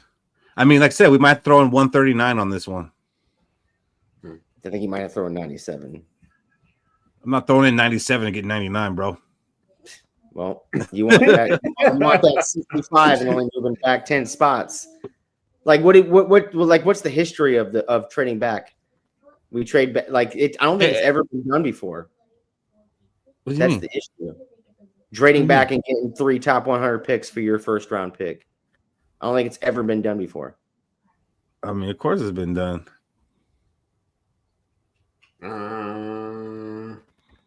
Wasn't Lewis seen Andrew Booth? I mean, I was just gonna say that, Shaq. I'm pretty sure we got 3 top 100 picks for that trade that did not work out. Well, no, but we didn't. But it happens. It definitely happens, especially if you're trading a first runner and you're trading out of the first. Because not only are you giving them 10 spots, you're also giving them the 5th year option. In this year's class? No. If it's your quarterback, yes. Our best thing is we hope Jackson Dart's still there at 24. I think they'd be okay with it. And now there's some people saying to draft Jackson Dart, and I'm going to say no to that at 24. I'm not taking Jackson Dart. No, I'm not drafting him at 24. I think 34, where the Giants are sitting, is perfect for Jackson Dart, and I think you can get him there. I mean, if he was still at USC, I'll probably take him, but that shit. USC didn't even get Nico. I think that's why I'm not excited about this year's draft, because I think if we do trade back, everybody's gonna be looking at it like, what? Why do we do that? That's a bad trade, and I think that's what's going to happen. So Cody, what is a realistic return for 24, and we're going to end up dropping out of the first? Dropping out of the first, I'd say you're going to get 2 picks in the top 100. That'll be it's going to be a low 30, or it's going to be low 30 right after the 32nd, somewhere in the early first round, and then a 3rd round pick. I agree. That's what I ran 10,000 mocks. That's what I got. Oh, fuck, we're going to find out. We're going to do those mocks, and we'll get more than that. Like, you're going to tell me we're going to move back out of the first round, and we're only going to get a third rounder in return for that? Yes. I don't think so. Yeah, because Yep. we basically got an early second with it. Yep. No way.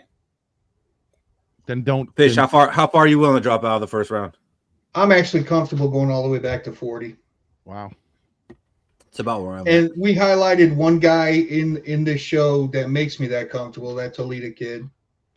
I'd be all right with taking him at that spot. I think that there's enough depth in the defensive tackle and the interior offensive line to where there would still be a really good player at 40 in one of those positions. Might even still be a pretty good cornerback. Yeah, that's the biggest thing is cornerback, I think, for this year's draft. But I'm just saying, one of those positions to fix one of those spots, I think it's still there at 40.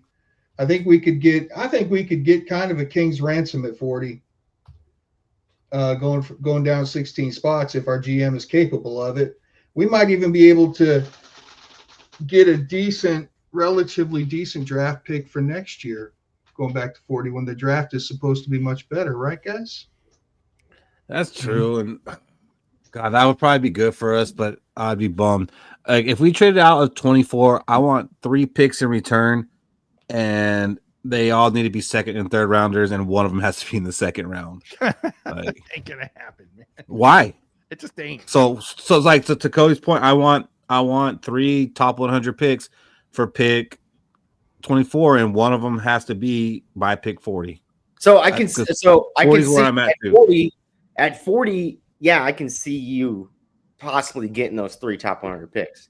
But if you start going down towards that 34, you're dropping back 16 picks. I don't see it. It just You could have Benjamin Morrison still there. You got Darius Alexander still there. Like there's gonna be players inside that 40. And there's other teams that know that too. And if if they're saying Shadur Sanders and Cam Ward are the only 2 quarterbacks going in this first round, right? And there's a floater out there like Will Levis was back in the day for Jackson Dart going in the first round. I'm at pretty 24, sure it'll be strong. At 24, we hold some keys. I don't know. Tennessee weighed in. They got their guy Will Levis, and that's the same thing with Jackson Dart. I wish it was a way I could get- Chiefs got some money. Yeah, they do. Chiefs do got some money. Now, if you want to trade out of it, I think you will get 31 and 66. Give me all 3, and I'll give you 97 with 24. If I'm trading with the Chiefs, they got to give me a second round next year. Fuck The that Chiefs. shit. I don't think the Chiefs even move because the Chiefs lost the Super Bowl pretty bad to the Eagles, and they want to revamp that whole freaking team. Bro, with the I'll tell you what, man, for those 3 picks, I'll give him 24 and Jordan Anderson. What? Addison? What? You might as well No. say you give them 2 Super Bowls, Fish. Yeah, no, come on, man. Starters right Fish, you can still say just kidding. there. We still Ain't got. nobody bought me a shot yet. I just think it's going to be disappointing come draft day when we trade back. There's going to be a lot of people out there because they have that conception or misconception of we're going to get a hell of a lot of top 100 picks for our pick, and I don't think you see it. I mean, I think the key to getting the multiple top 100s, Cody, is to not do it in one trade back. yeah, or I think you let's gotta say do 2. if one of the top, one of the top 3, I guess you can call it, like no shit top 3 that could be good players in this year's draft. Like let's say Janty falls down to pick 24, right? Duh. And we're sitting on it. Yeah, then I can see a team giving up a ransom. But again, he is a running back. So is a team going to give up For that, Cody, then I can see the Vikings sticking and picking and being, stop this offense. Yeah. Or if, like, let's say Abdul Carter's injury is a little too scary for teams, like Jalen Carter's car racing episode, will teams trade up for that? Then, yeah, I can see that too. But after that, after Janty and Abdul Carter, you're looking probably Cam Ward as the other guy that's a no-shit first-round pick. Mm-hmm. You know, then you got the Penn State tight end. How far are you wanting to trade up for that Penn State tight end? Not Much. You know, like this year's draft class for first round, there's nobody that jumps off the board for you like you see in past drafts. And if we're thinking, and as fans, GMs are way better at thinking this than we are. They're already thinking that too, So like, and not with our roster. There's no open spots. It's like taking Dallas Turner and having 2 Pro Bowlers out. Come on. And it's like people are saying if JJ McCarthy is such a hot trade target this year because he would be the number 1 pick in this year's draft, and he was the number 10 pick in last year's draft. So easy. Come on. He would easy be the number 1. Yeah, Dallas Turner would be the number 1 pick in this year's draft. Easy. Shit, Chop Robinson would be the number 1 pick in this year's draft, and he went 18. Like, come on, let's be real about this. I'll say this: the current openings we do have for the draft is we're not. I don't know if I'm really sold on left guard. Yeah, we got competition with Blake Brandel, Walter Roush, and Juergens. And then we have cornerback competition. Yeah, we got Byron Murphy and Isaiah Rodgers, but who's really competing with Isaiah Rodgers for that cornerback 2 spot? Blackman's coming off an injury. And then Dale Jackson and Jay Wood, I'm not giving them the starting job just for the competition. I'm trying to add a real starter from the class if possible. I think it's Siobhan Rebel. I think that is going to be our pick. So yeah, it's not like we're not getting no I don't know who was the number 1 cornerback last year. We can't get a Quinyon Mitchell or Cooper DeJean, but shit, I'll take a first round cornerback this year if we can get better than last year's cornerbacks that we had on the team. What's kind of scary about this year's draft, what's good about this year's draft, I think, is the cornerback position. Because I do think you can get a Cooper DeJean or a Quinyon Mitchell. I do think you can get that type of player from the cornerbacks. Because Cooper DeJean went 2nd round, right? Mm-hmm. Yep. Quinyon Mitchell, picking 27? Mm-hmm. So I think you get a cornerback that will be a no-shit good cornerback, a good player. And I think you can get that this year's draft. So I think they're all hurt though, aren't they? Didn't they all have like question marks coming in though? Yeah, it has some the same could be said at defensive tackle and interior offensive line, though. I mean, those are the 3 position groups this draft is rich at, which isn't totally sexy. I love Rebel, and I'd be cool. I'd be cool with like a defensive tackle this year or a left guard if the players that we got during free agency were sticking around for quite a little bit longer than what they are sticking around for. Because they're surrounded by supporting cast. It's like that supporting cast makes you look good. I guarantee one of the players that we do draft that is inserted next to a good supporting class, they're going to look good. But then they're going to be like, who looked good for the Eagles this year that just got a fat paycheck? Williams. Milton Williams, and watch him move to another team and just fall off a goddamn cliff. That's what worries me. And I hope he does. Yeah, but he will. Yeah, because we didn't get him. Yeah, he will. So before we move off of this, I want to flip it around a little bit. And realistically, is there anybody in this draft that you guys would trade next year's first to go up and get? Yeah. One Ewers. I wouldn't put it because I wouldn't put it past Kwesi. I really wouldn't. If there's somebody that he really likes and KOC's like, yeah, we could use him. I wouldn't put them past trading their damn first round pick and going up and get them. Who would that player be for you, Shaq? Quinn Ewers, Texas. The way he could just launch the ball from anywhere on the field. You saying pound the table right now, or we're trading? Neither. Be real. So, are we pounding the table, or is this just trading up for a player? Trading up for. Okay. So, trading up, I'll say it'll have to be for me, Ashton Genty, because offensively, like, what is our weakness besides left guard? If we could just get a backup quarterback, a 3 stable workhorse running back with Jordan Mason, Aaron Jones, and Ashton Genty as a cleanup duty, I'm pretty sure this offense would be top 2. And JJ McCarthy could throw 15 times a game and had 300 passing yards, 4 touchdowns. because teams are still trying to figure out how to stop the run game. I'm with it. That was my pick too. If we were gonna trade a first round pick, it'd be for Genty, because I remember early on when the college football season was still going on, Genty was getting mocked to us, in the 20s, and I was like, "There's no way." But man, I started thinking about it though. I started thinking about him being on this team, and I think we get him on this team, we're averaging, close to 30 points per game, if not 30 points per game, Cody. So definitely for me, it's Genty, and if they were to make that move, like, is he for sure going top 10? Yes. He's for sure He's going one of the top 13. 3. Okay, no, I'm just saying I'm not trading that first for somebody like at pick 14 or 15. No. Like, if we have to go up to like 8 or 7 and get him, okay, you know what? I'm cool with that, because I want our own running back that's going to be here 6 to 8 years that we drafted. I want, Adrian Peterson. I want Dalvin Cook. I want one of those guys back, and not getting all these cast-offs or, the guys that, played pretty well on another team. I want to go get our guy. So for that, the only thing that scares about me for Genty is the fumbling issue that he kind of has as a running back. But other than that, he is, and that's what kind of like I'm thinking this class is so weak, because your 3 players that are no shit first rounders is Abdul Carter, who's coming off a surgery, Ashton Genty, who has fumbling problems, and then Cam Ward, who I think is just as good as right now as the backup quarterback for the Green Bay Packers.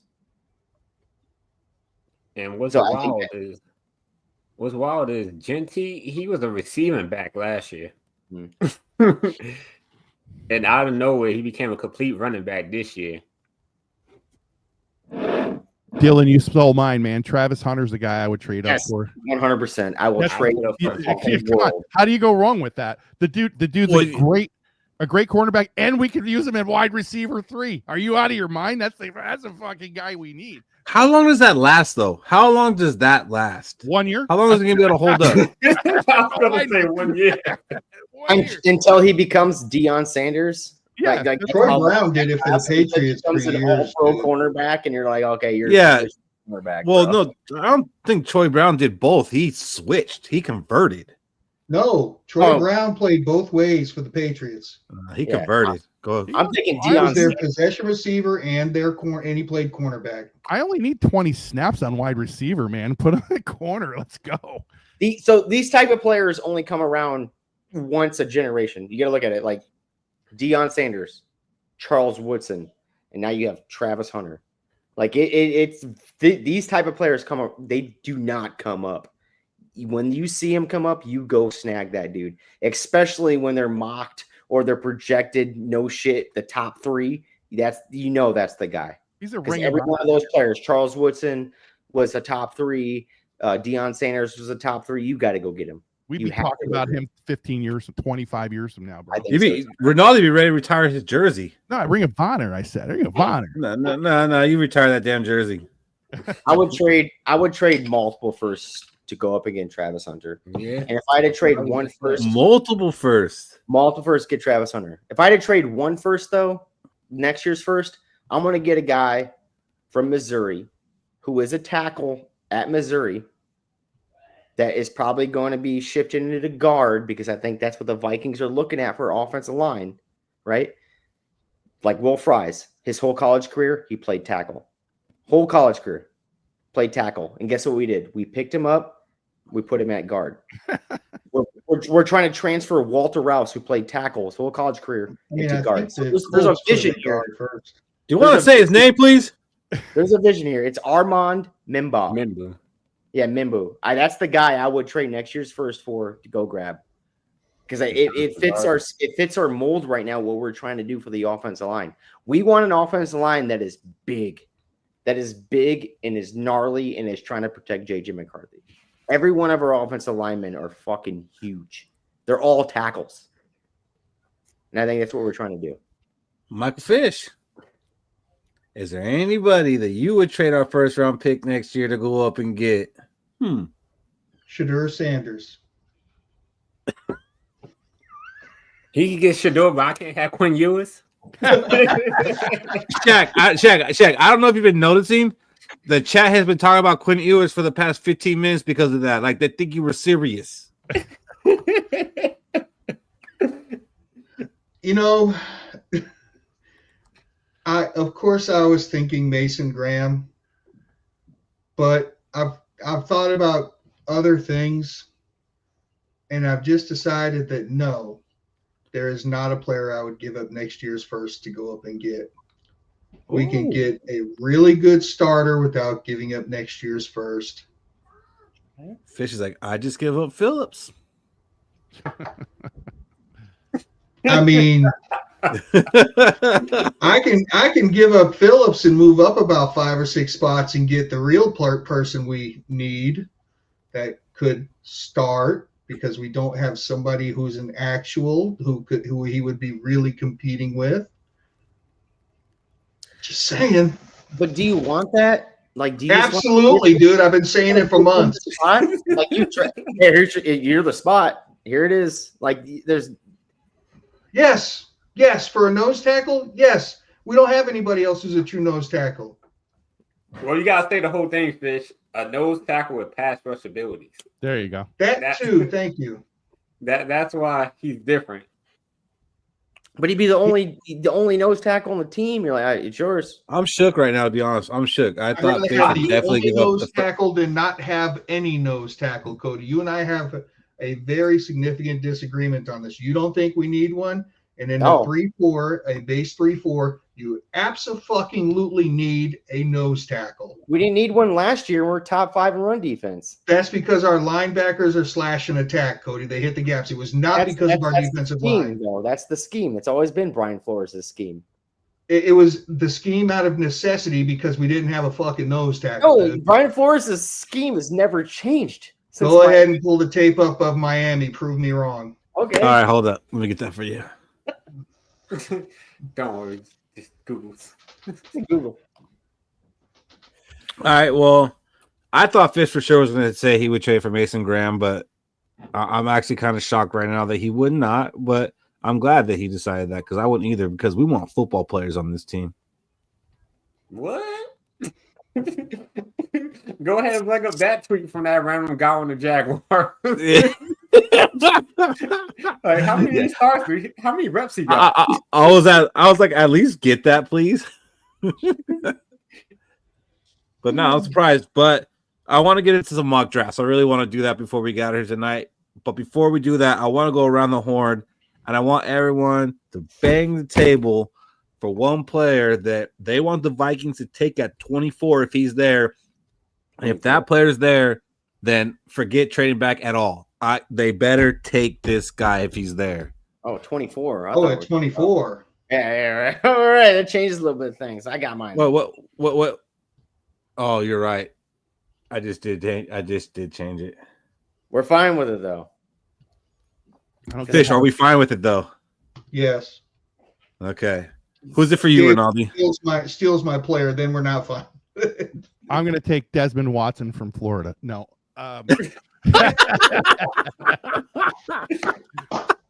You son of a bitch. That was a good one. Damn, I did change it. My bad, fellas. I did not mean to do that. I am Derek Harmon all the way. I completely. Motherfucker actually did take my player. I had it all week. He said it pre-show. I don't listen to David when he talks pre-show. He changes. That's fair. That's actually fair. Listen, why Derek Harmon, Rinaldi? He's got his downsides. There's some cons to the dude. I know that he can penetrate. Sometimes he doesn't finish. I do like his nastiness. I think it's going to translate. But the biggest thing out of all is he just doesn't have to be the starter this year.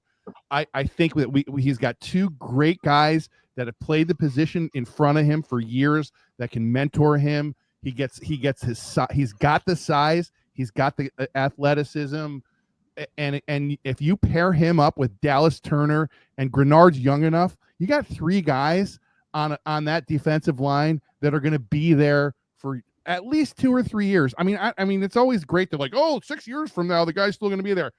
Great. All right, I get it. But you know what? I'm looking at 2 to 3 years. It's the windows that you look at in the NFL for the most part. That's one of the things Kwesi said today, is that you look at things in 2-year increments to 3-year increments. And in 3 years, I can see this line having Grenard still, Dallas Turner, and this guy in the middle. I think that's how you build and build out. How do we not like that idea in a year where we're going to take a run at a Super Bowl, get this guy 300 or 400 snaps in a rotation? I love this guy. I hope if he's there and they don't take him, I'll be pretty pissed off. I like it. I'd be very happy with a Derek Harmon. Who you got, Shaq? For me, I wanted to go cornerback Will Johnson, but I don't think he's going to be there. So a realistic option, I'm going with Malachi Starks, the safety from Georgia, because I pretty much think our defense is actually set to go right now to win the Super Bowl, or at least compete at a high level. We got pass rushes. We brought up Javon Hargrave. We got Jonathan Allen. We still got Harrison Phillips.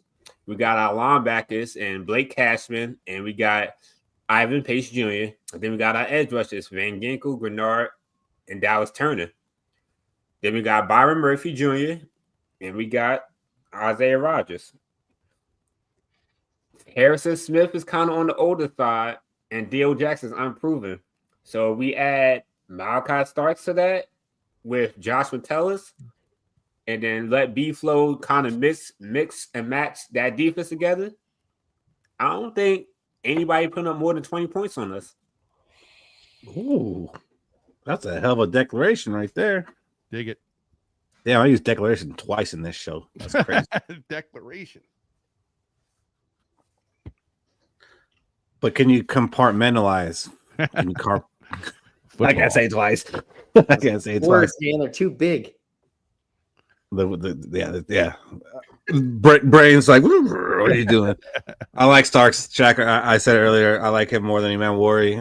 I'd be cool with that too, depending who was there. If some of the other guys that I like ahead of him were gone, I'm not mad at that. If we don't trade back and he's there and we take him, I'm a lot more keen on that than I was when people were first saying that, because like a Georgia safety, I can't do it. It can't do it. But he's shown me more. What do you got, Fish?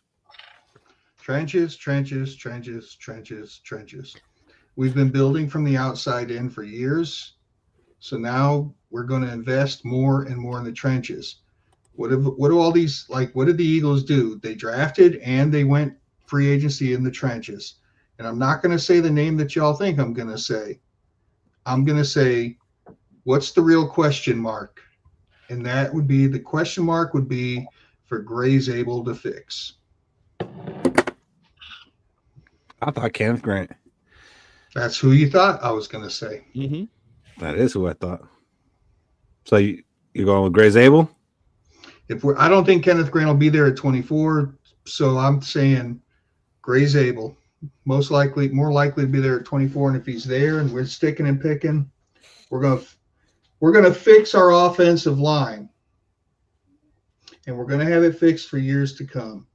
In a year or two, we're gonna have to do something at center, because I think a year or maybe two is the most we'll get out of our boy here, Father Time. But we're gonna fix our offensive line. We're gonna make it not an issue for years to come. And Gray Zabel is most likely to do that. I love Gray Zabel. I said earlier, I'm not against getting him, but if we take him at 24, I'm going to be a little bit upset. And again, that might be part of me where I'm hoping for something a little bit splashy, and that's not splashy, but that might end up being what's best for the team. So I guess, I'm not going to be. I will say this: if Kenneth Grant and Gray Zabel are there at 24 and they take Gray Zabel, I'm gonna jump through the monitor and strangle Kwesi. Now you're pounding the table. Yeah, there you go. All right, so for me, it's Jahdae Barron from Texas.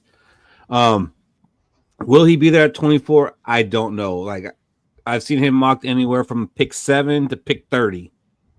I really don't know. The consensus, there isn't one. He can go anywhere in between, and he has been one of the ones most mocked to us, and I know we really can't go off of that, but he's a 3-year starter at Texas. He played corner, safety. He played the nickel. He played the dime. When he played corner, he mostly played inside, but last year he played outside corner predominantly for the first time in his career. And all he did with that was lead the SEC in interceptions with 5 and passes defended with 16. The man balled out on the outside corner. So I like him. He was the Jim Thorpe Award winner, which goes to the best cornerback in the nation. So if we need a cornerback, cool. If we need a safety, cool. I think this guy could play safety in the NFL. And right now it's debatable, like what we need most. Do we need an inside corner? Do we need an outside corner? Do we need a safety? We draft Barron, it's filled. Doesn't matter which hole it is, because we can play him on the outside and move Murphy inside. If Theo Jackson's not working out, we can play him at safety. Like, he's very versatile. I like him a lot. If him and Starks are both there, I'm taking Barron. For me, I'm pounding the table for Barron. If he's there and we pass on him, I'll be upset. I love that take as far as the versatility. He's like the Josh Metellus of the D-backs. I love that. And so instead he goes backwards instead of forwards. He doesn't play linebacker, he plays corner. That's kind of cool. And he can play anywhere on the field. I love that idea. Now you almost got me excited about him if he's there. Right. Good. I hope he is. Like, that's the one, like, because I want to trade back. I want to get picks, but if he's there and we take him, that's going to have me excited like when we drafted Addison. That's going to have me excited like when we drafted JJ McCarthy. Like, that's the guy that's going to do it for me. What do you got, Cody? I wouldn't be mad. I wouldn't be mad if I took Malachi Starks. And we can get Malachi Starks and Jade Barron. This secondary would be elite. Oh, both? Oh, both? How we get both? Let me hear that. Let me hear that strategy. You trade next year's first. Oh, okay. So I got a guy that I've said his name 3 times already tonight, right? And I'm looking at Byron Murphy Jr. and I'm like, all right, dude, you're going on your 7th year in the NFL and you finally got your big payday. Like, you got traded from a team because they thought you were good. You're just not that good. And it shows that you've been burned before with us, but you got a fat paycheck. I don't want that paycheck to be going to, like, if he is bad next year and he's still getting paid a lot of money, we need a backup plan. We need to fix one position. I think it's the cornerback position. And I'm going Siobhan Revel. I want Siobhan Revel on this team because I think Siobhan Revel will be our number 1 cornerback at the end of this year if he is drafted by us. I think he surpasses Byron Murphy. I don't think Byron Murphy lives up to his contract's hype.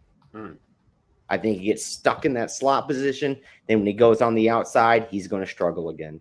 And I want Siobhan Revel. I want that true, hopefully shutdown corner. You're gambling. This year's draft is the biggest gamble that you have for anybody out there, right? You there's not a known no shit generational talent coming out of this year's draft, probably besides Travis Hunter. So why not get the second best cornerback that I think that's on the board and go get Siobhan Revel? That way, if Byron Murphy's dog shit, that cornerback 1, I have a fallback plan. I have another cornerback 1. And then watching the cornerbacks from last year's draft show up and the drafts before that show up, like Cooper DeJean, Quinion Mitchell, Tariq Woolen, Devin Witherspoon. Like, those dudes showed up, but they were drafted later on in the draft. Quinion Banks, too, I think, from Maryland. Like, those dudes, they show up. They're good corners. So I want a fallback plan in case the money we spent on Byron Murphy doesn't really work out, kind of like an Albert Hainsworth.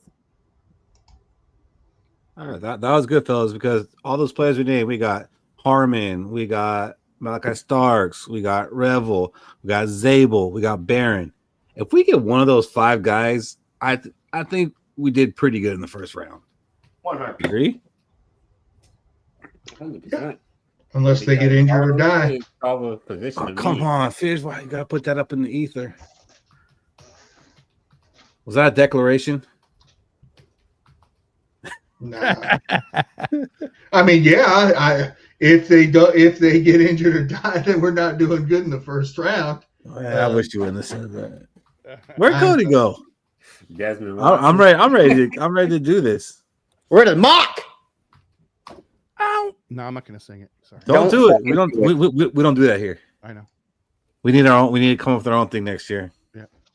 Jared Goof. All right. So I want to do 2 mocks, and I want to put Fish and Rinaldi back together, and I want Shaq and Cody back together. Oh boy. And I would say I want to see like who gets the better grade, but then you just start drafting like the highest available player. Yeah, right. So what I'm gonna do is Quarterback, I'm gonna have you pick a guys. winner. I'm gonna have you guys do your draft, and then I'm gonna put it to the poll for the audience to pick who had the better draft. I love that, and I'm not prepared for this. This is great. Let's go.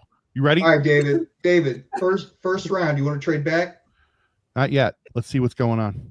Okay. So I'm guessing that based on that, Shaq and Cody, have you guys worked out your differences? By the way, This one might cause a divorce. No.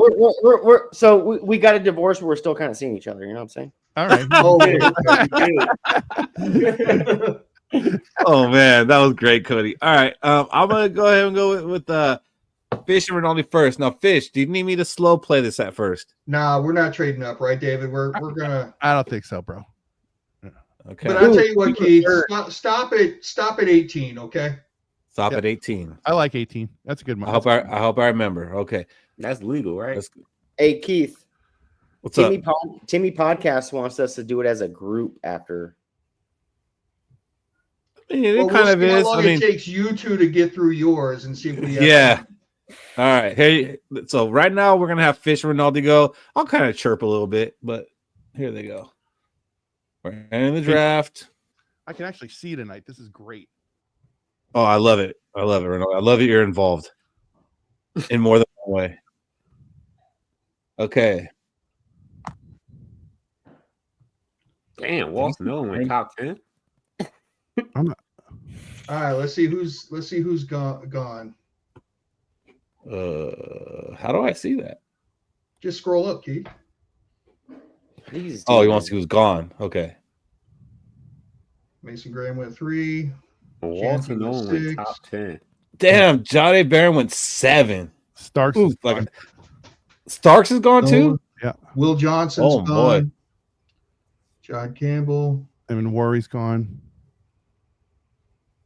Somebody's still on the board. Yeah, somebody's definitely still. All right, so who's on the Oh, board? Kenneth Grant is still on the board, dude. Yeah, I don't. We may not have to trade up to get him though. Who All else? right, is let's on go. the board? Let's go to our draft pick. What do you say, David? Yeah, let's go to our draft pick. I'm We'll good. go to 24. I like the way this is blowing out. No, I don't think you did. Wow. Yes, you did. There you go. Oh my! I just scrolled down. I want to see. I just want to see. I mean, that's a So win you right still there. got Omarion Hampton. Nah, You got Greg Zabel. nah.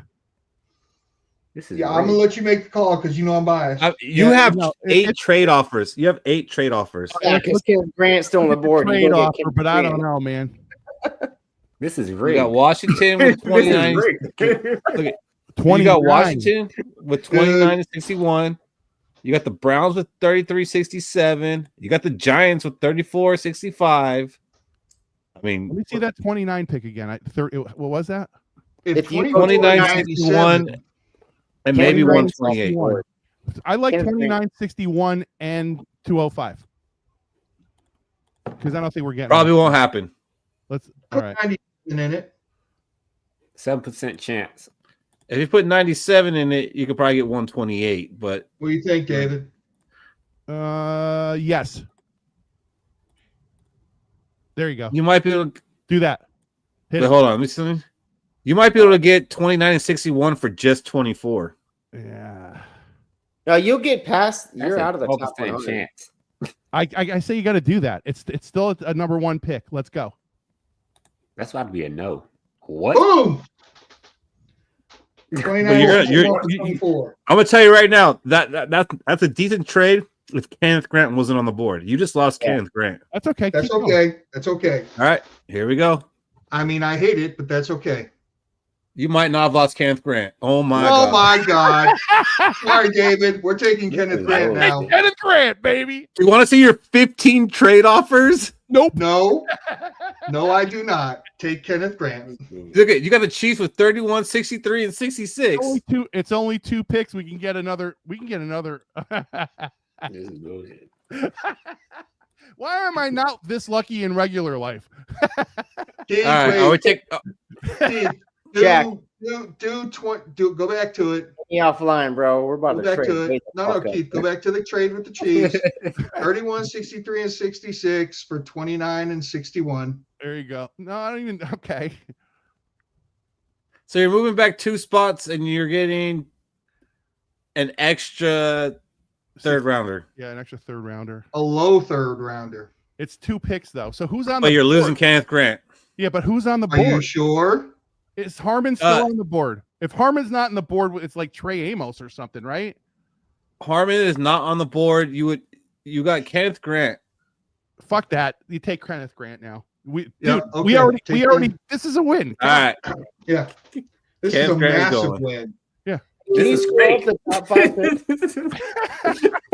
This is straight bullshit. Can you look up for the top? Oh, Derek 5? Harmon just went right now. My bad. You fucker. My bad. You could have got Derek All right. Harmon with that. I pick. would have taken Rebel just Harmon went. and the other picks. Caleb Massive Johnson just win. went. And right now, Shaq is thinking, oh, this Whoa. sucks, man. Look at this. E-Man Warrior just went 58. Wow. Okay. All right. So you guys are on the clock. Let's go. Let's see it. Let's see the trade offer. We got one trade offer for the Niners. So you'd have to move back to 75 from 61. Nah. Nope. You see who was on the board? Travion Henderson? Did you? Travion Henderson. Yep. Yep. Is that your pick? Let me look.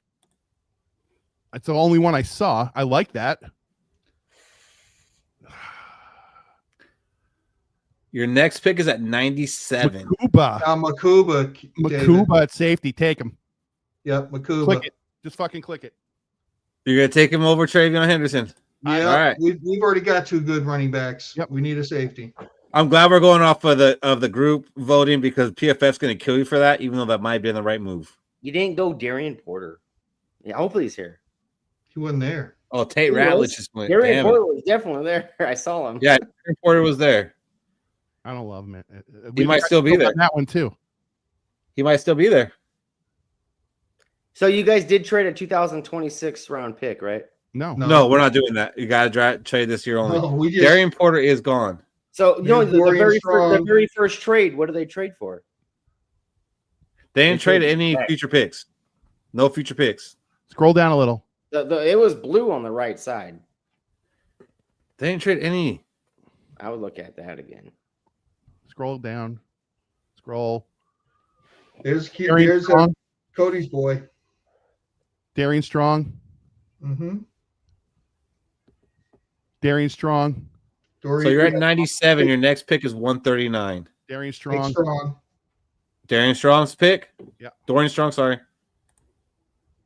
And now we're going to pick 139. Boyd likes that pick of Strong. It's rigged. I love that pick. Shaq is I want to see rigged. that. I want to see that very first trade that you Bro, guys- we just moved down 2 spots. That's all we did. No, we moved from what 24 to 29. 29. Yeah. 29. Yeah. Here it is. It's the fact that the place was on the board. Who news do you have? We got the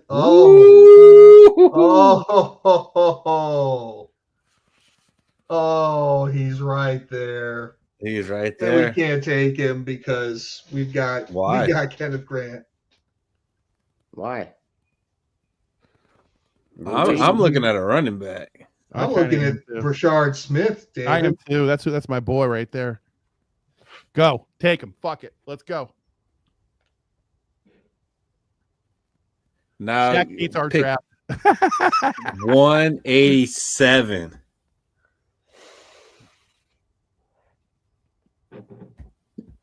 How do I make this thing faster, damn it? Shaq is hating because Kenneth Grant was still there. And I picked 29. I mean, that was a hell of a bone. And we got Not a safety, including a great cornerback, and a running back. Are you kidding me? This is a home run. Frazier. we'll go wide receiver. I wouldn't mind a wide receiver. I just want to see. Oh, Bashul, Bay Schultz right there. Yeah. Ransaw. Yeah, I don't know. man. What round are we in again? This is your last pick. Yeah, it's the All last. right, let's Round see what 6. the kickers look like. Kickers? You mean punters? Punters, yeah. We got killed in the punter last time. Don't do a punter. Anything but a punter.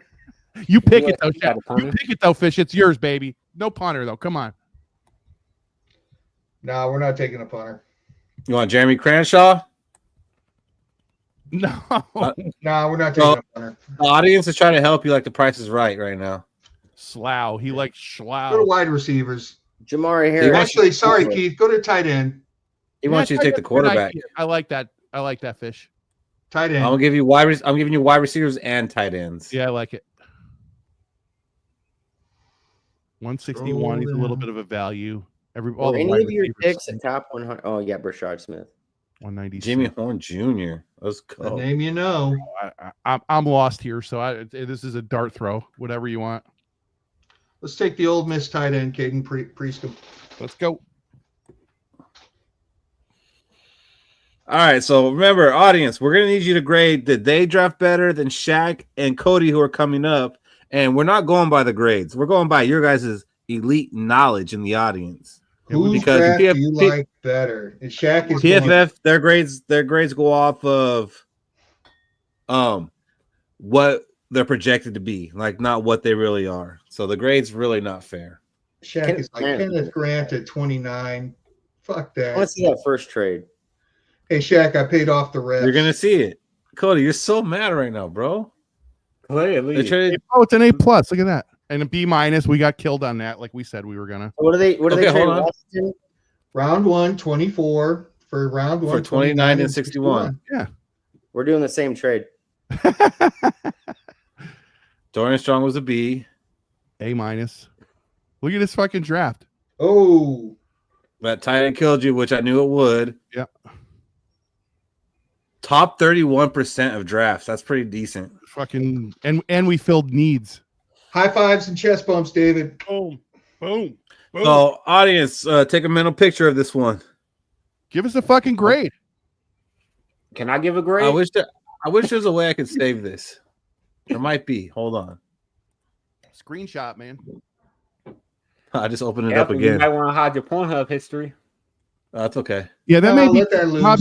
Robbie, that may be true, but I have a way bigger. You guys can see what I'm into. I don't care. Midget porn. Yeah. F plus. Only if they're Hispanic and old. So this is the part where I'm gonna struggle with. I don't remember the exact point I had it at. Yeah, see? Now the Kenneth Grant's not coming. Yeah, it's rigged. Does that look right? It doesn't matter. I'm going right here because I think that's Kenneth what it Grant was. could still be available at 29 from them. They're still going to fight like an old married couple. Because I'll be able to go back and forth now if I do it this way. All right. Hey, Do I need to stop the draft at any point? yes, right now. Where's Washington? Hey, we want to trade with the Bills. The Bills. Yep. We want their first and second and their third for our first. Hold on. Okay. Yeah, why wouldn't they do that? That sounds like a deal. Because they want a wide receiver Where do the Bills pick at? right behind the 30. Was it 30? Here we go. 4-hour show. That's what I would can't do. even get down. Say pick 30. What else you want? You want our 56 back? Yep. No. What What's else you want? what's the one behind that? 62. 62. Give me 56 back. Get rid of 60. You're not getting it. It says 0% chance that happens. 62 has a slim chance, just like our trade. Yeah, send it. Or you could throw in something. No, send it like their trade. You could throw in 139. Okay. No, send it like their trade. No, give me 30 and 60. 62? No, 30 and 56. That It's won't 0%. You're not going to get it. I don't give a fuck. They got it. Not at 0%, bro. Here, so they had a 7% chance. Here, do you want this one? 30, 62, and 132. Send the same trade what they sent to Washington. Wait, you might be able to get 30, 62, and 132. No, send the same trade they did to Washington. See if it works. You're so mad right now, and it's ugly on you. Well, I don't know if the settings are correct either from the first time they drafted. That has nothing to do with the trade. Yeah. What'd you guys get? 29 and 61 for 24? We already know 12% who won. chance. We already know who won this. Yeah, send it. Rejected. It is rigged. Yeah, why can't we get the same trade? Be smarter. That is the same trade they sent. You know what? I'll throw in the next year's pick just so you can get it. Wait. No, you know what? I think Force it's the because the draft trade, didn't Keith. start yet. No, oh yeah, Or or start yet. you're right. Hey, Cody, I can force a trade and make it happen, but do you want to wait and see who's at 24 before you do this? Oh, we'll see if your settings are correct. Yeah, see what happens. That has nothing to do with my settings. Yes, the settings does. have to do. It dropped all the way to the bottom. It was a great show tonight, guys. It was My a great show. final So thoughts Cody are- made every excuse in the world for not having draft knowledge. We'll wait till 24. Good call. See, Damn, look, Cam Kendall, Grant just went hella There you early. go, Cam Ward. You got Cam Ward and Loveland. what the fuck we gonna do with Hampton? Cam Ward? This is You got fucking Ca- stupid. Where's You're- Okay, Grant? but now you got What we gonna do with Cam Ward? okay. You got Grant? 4 trade offers though. Yeah, give me every fucking pick from them. Yeah, give me Cleveland. Hey, Cam Ward dropping this far. I got their whole first round. I got their whole fucking draft. You can get 33, 67, and I tell you 94 what, for Keith, 24 and Force 187. that trade No, I right don't want there. 187. Take 187. We want that because Cam Ward's going to be the fucking going to Tennessee in the top 5. So take away 1% 187. chance. Keith, I don't give a- force the trade. It was. There. I didn't even have to force it. I didn't even force it. Wow, that's Yeah, there you amazing. go. Yeah, All right, this now is- shut the fuck up, you guys. Yeah, and now draft. shut the fuck up, There Cody. you I'm go. tired of hearing you crying. Like, I got 2 kids out there that cry less. Hey, Cam Ward. Let's see if And he's Cam still on the Ward list. was the pick. And now you're on the clock with these guys. Okay, Yeah. go down. Jaden Higgins. No. Derek No. Harmon. Do you want to see Shador Sanders Sean is still Ravel. there? Sean Ravel. Siobhan Do you wanna see Rivell's still there. Do you want to see your trade offers? Yeah, let's see those Yeah, fucking we went trade down. offers. We went from 20 to 11 people. They don't like this. 37, 60, 37, pick 38.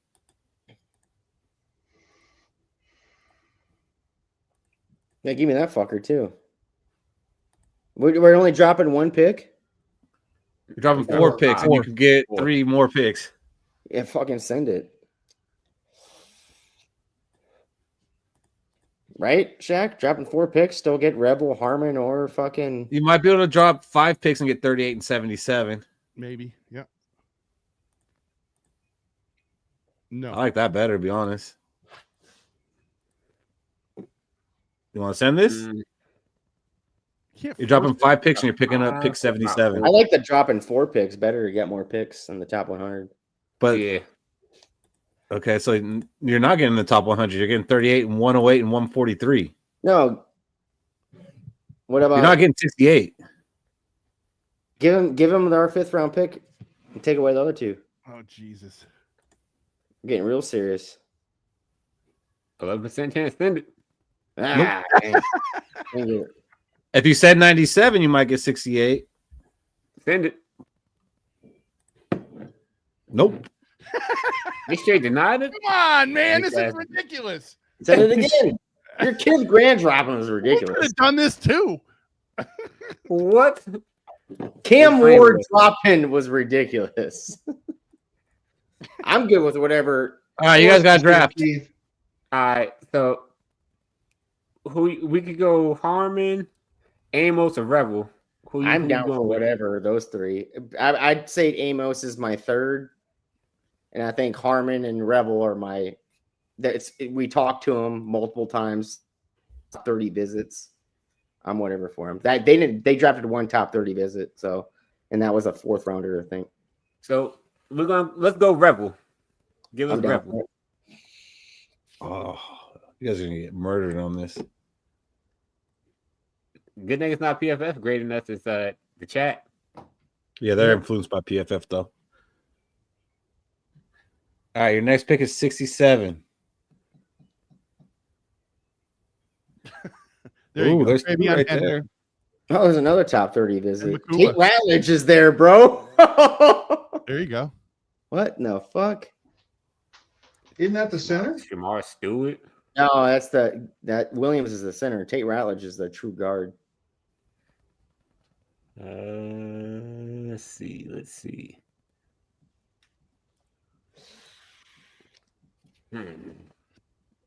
I'm between Henderson and Ratledge.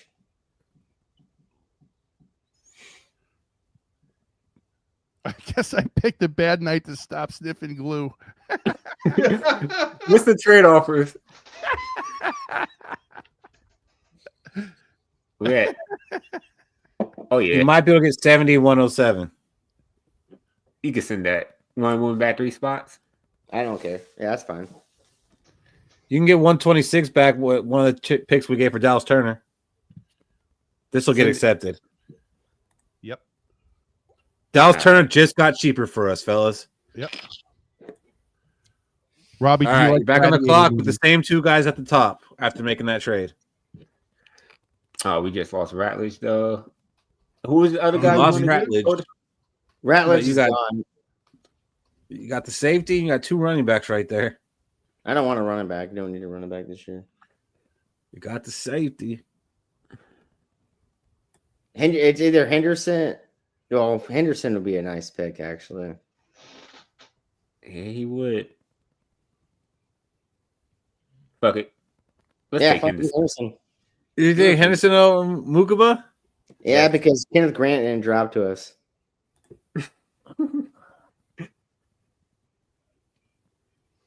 Well, they heard me putting love on his name. They heard you. I want Robbie to get on here and do a fucking mock since he thinks he's all knowing. Yeah, he's a fucking superstar. Let's go. It's a fucking Riddling. He knows everything. All right, so you guys got 2 picks out of the next 4? Well, let's go with the other. Is that another top 30? Jonah, yeah, who had to go to guard? Yeah, there's another top 30 big old guard. Okay, you might go get him and Dorian Strong. Mm-hmm. Let's go Savina and Strong.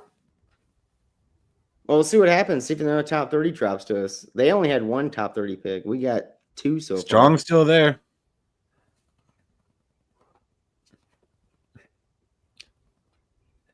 Scroll up. Is there another top 30 up? No, I mean not that I recognize. No. Where's Strong at? I don't see him. He's below. He's further down.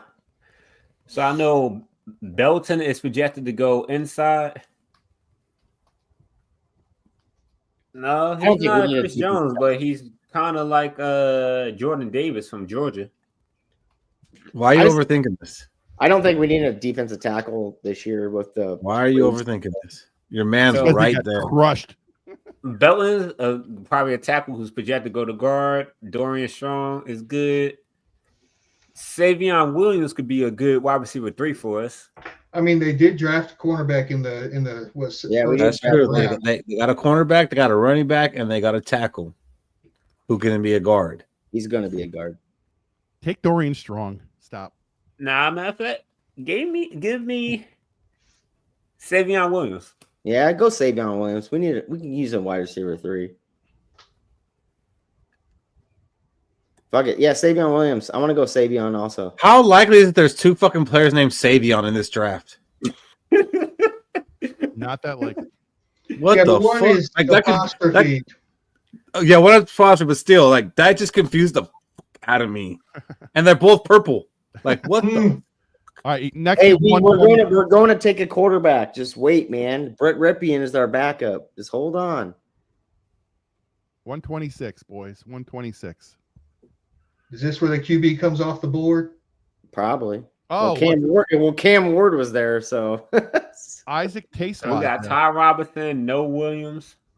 Yeah. Mellow Jackson Oh my Dart. gosh. Jackson Dart, there's our quarterback. Fucking select right now. Get it out of the fucking way. That was wild. That might have been more wild than Kenneth Grant, to be honest with you guys. Where's the quarterback? That might have been the wildest one. Hey, Shaq, take over, bro. We're good. You might have won. Let me see. Ty Robinson. Isaiah Bond. That's an A. Yeah, Isaiah. Oh, we got Willie Lampkin. Isaiah Bond might have gone. Willie Lampkin. I know what I'm get. Ooh, Zai. How many picks we got left? We got 139 and 187 remaining. Yep. Okay, so go back to the That's top. for yours. Zai quarterback. Go Ty Robinson, Yeah, Ty Robinson or Zai. Nebraska.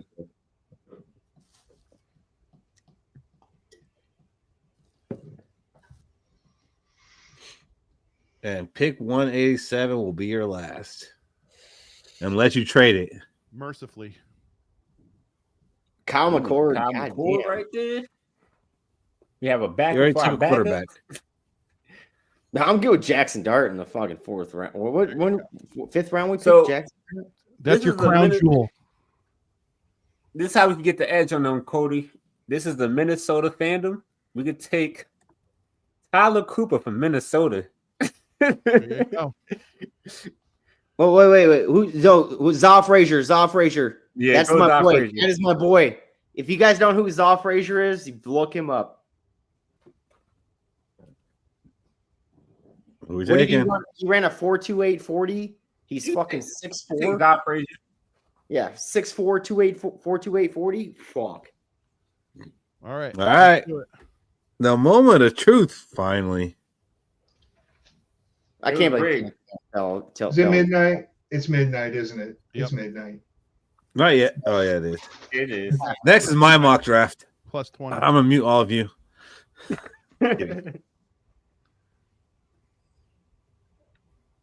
Hey. I can't believe we didn't get the same trade offer though.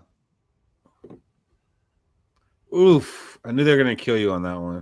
Was she gone Rebel? Yeah. Okay, that's good. It's not even an A+ on Jackson Dart. This is a B- draft, guys. If that. Oh, B+. wow. Fish. Give me some, baby. Pounded dog. Let me put a poll up for the 4 people still watching. It was rigged. Yeah. Kenneth Grant dropping that far. Get fucked. Well, Cam Ward. If we'd have picked Cam Ward, we would have got an A+. Shaq. Yeah, No, you wouldn't have because the rest of your draft would have been screwed. the people left are going to give it to Shaq and Cody. That's what's going to All right, the poll's Out up. of sympathy. This is draft 1. Okay, take it in for you vote. Dylan This is liked draft their 2. draft. You guys know who won this, man. I don't care what the audience says. Draft 1. Ooh. Draft 2. Draft 2-1. Look at this. They're in the top Let me 53. plead our case for why we won. You're in the top Yeah, 50%. We got a backup quarterback in Jackson Dart. Look at, hey, I'm gonna tell you right now. There's 6 votes so far, and draft 2 has 83% of the vote. There you go. I'm I don't just saying. care. We won this. It don't matter. Like Kendrick Lamar said, they try to rig the game, but you can't fake influence. Hey, I don't care who you are. If Cam Ward is there at 24, you're getting someone's Herschel Walker worth of fucking trades. Ronaldo's doing the whole Kanye thing. I'm gonna let you have your moment. I don't care. But we had the best draft of all time. It was. I'm sorry. I want to recount. It doesn't even matter. Oh, you want to Actually recount? win. You want to Yeah, recount David- Ronaldo? That's rich. David sounds like Trump right now. That's why I'm doing it. Oh, I wasn't gonna say it. Yo, imagine the fucking That's a haul. joke. Imagine the haul you would get if Cam Ward was on the board at 24. The haul. This would be the Herschel Walker trade for us. Like, we would be on the good receiving end of it if that was No, there. there's nobody in this draft that's worth that, Cody. Okay. No, if Cam Ward drops 24, I'm Tennessee, New York, they're coming up. This is wild. I didn't expect this. I mean, granted, we only got 7 votes. Top 31 against top 53, and we're gonna lose. Thanks, guys. This is a popularity contest. Hey, you got to do some way to beat if you Kim Grant dropped that far. I'm a little. We're losing a popularity contest. David. We're about to trade up. If I was he just about to was the mention that, option to Chris. trade up, we're going to go get What's going on Travis here? Hunter. We're going to go get Travis Hunter. That'd be our only draft pick. That would have been. No, your only draft pick was Za Frazier. Great fucking job. Yes, yeah, as a 7th round pick, I would take it. He's a D-, man. As a 7th round, yeah, 7th round pick. Who gives a That's fuck? a flyer. So Shaq and Cody get the W for the parameters we set for this. Fucking losers. Good luck with your third string quarterback. Hey, JJ McCarthy could tear another MCL. We gotta. And Brett Rippon will still be in. Dart was the beat pick. Jackson Dart. Talk amongst yourself for a minute, and then we'll do hot takes and get out of here. Jackson Dart is the reason they won.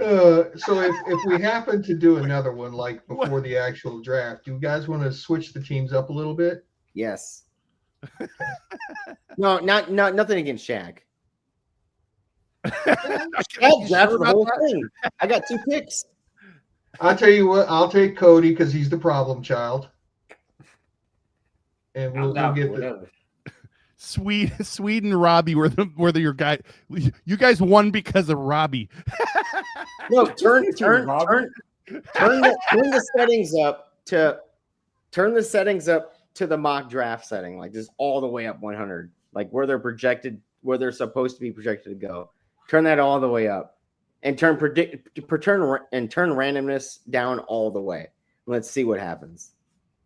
That's how I do it. Like, okay, now here's 2 dudes here that were projected from every mock draft to pick. Like, if I see Cam Ward at 24 again, I might lose my mind. Or Kenneth Grant at 20. You know who I love to see doing mock? Robbie and Lenny. Right? Yeah. Shit. No, you know who would be really dysfunctional is Robbie and Dylan. No. Baxter and Robbie. Who? I think that'd be a fucking circus. You know what would be a 2-hour mock would be Lincoln and Robbie. Oh my God. Oh yeah, Lincoln would hit it. I like Lincoln though. Lincoln would hit his bong and be like, oh, we're on pick 6. Fuck. There's only 4 picks, Lincoln. Fuck. I like Lincoln though. I like Robbie too. I like Robbie. Robbie's awesome. You got a mindset. Who doesn't like Robbie? Wait, hold on. Robbie called me out. He still didn't find a player that's better than Malachi Starks. That's not in the SEC. Find a player that's not So better. Is Travis Hunter in the SEC? He proposed that he's gonna find a player Cam Ward that's not in the SEC. And you have to find one one in the SEC, and who's the better player?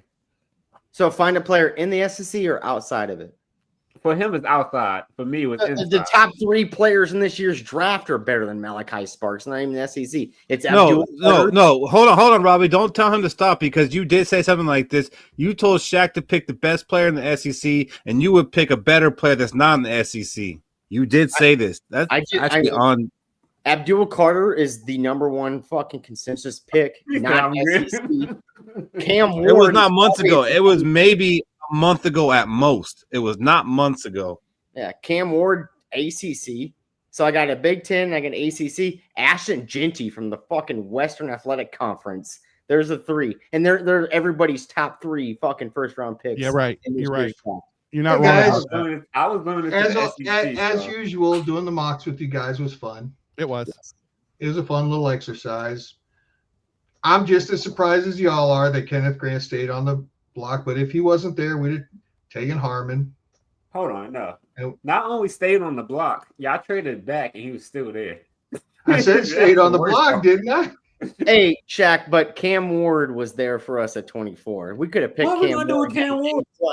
We got an A+. We picked Cam Ward. Like, yep. Hey, you know what? Cam Jackson was still on there at 24, and y'all didn't take him. Well, we have 3 top 30 picks. You guys only had 1. Okay, Cody, we have 3 starters, and you had like 6 backups. Okay, get realistic about it, right? Nothing was realistic. You're really not defending this, Cody. Come on, bro. No, we draft top 30 visits. That's what's realistic about it. But Cam Ward going to 24 was 0 realism in that fucking thing. Right.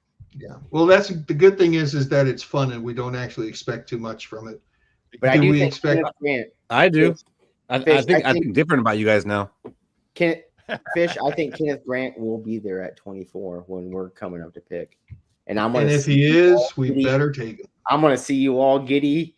But there's a part of me that wants to see a soul crushing event for everybody because it's the Vikings, you know. Like I want to see that player there at that pick, and we're like, yeah, get him, just like it was that year with Johnny Manziel was there, and that was before we knew who Johnny Manziel was.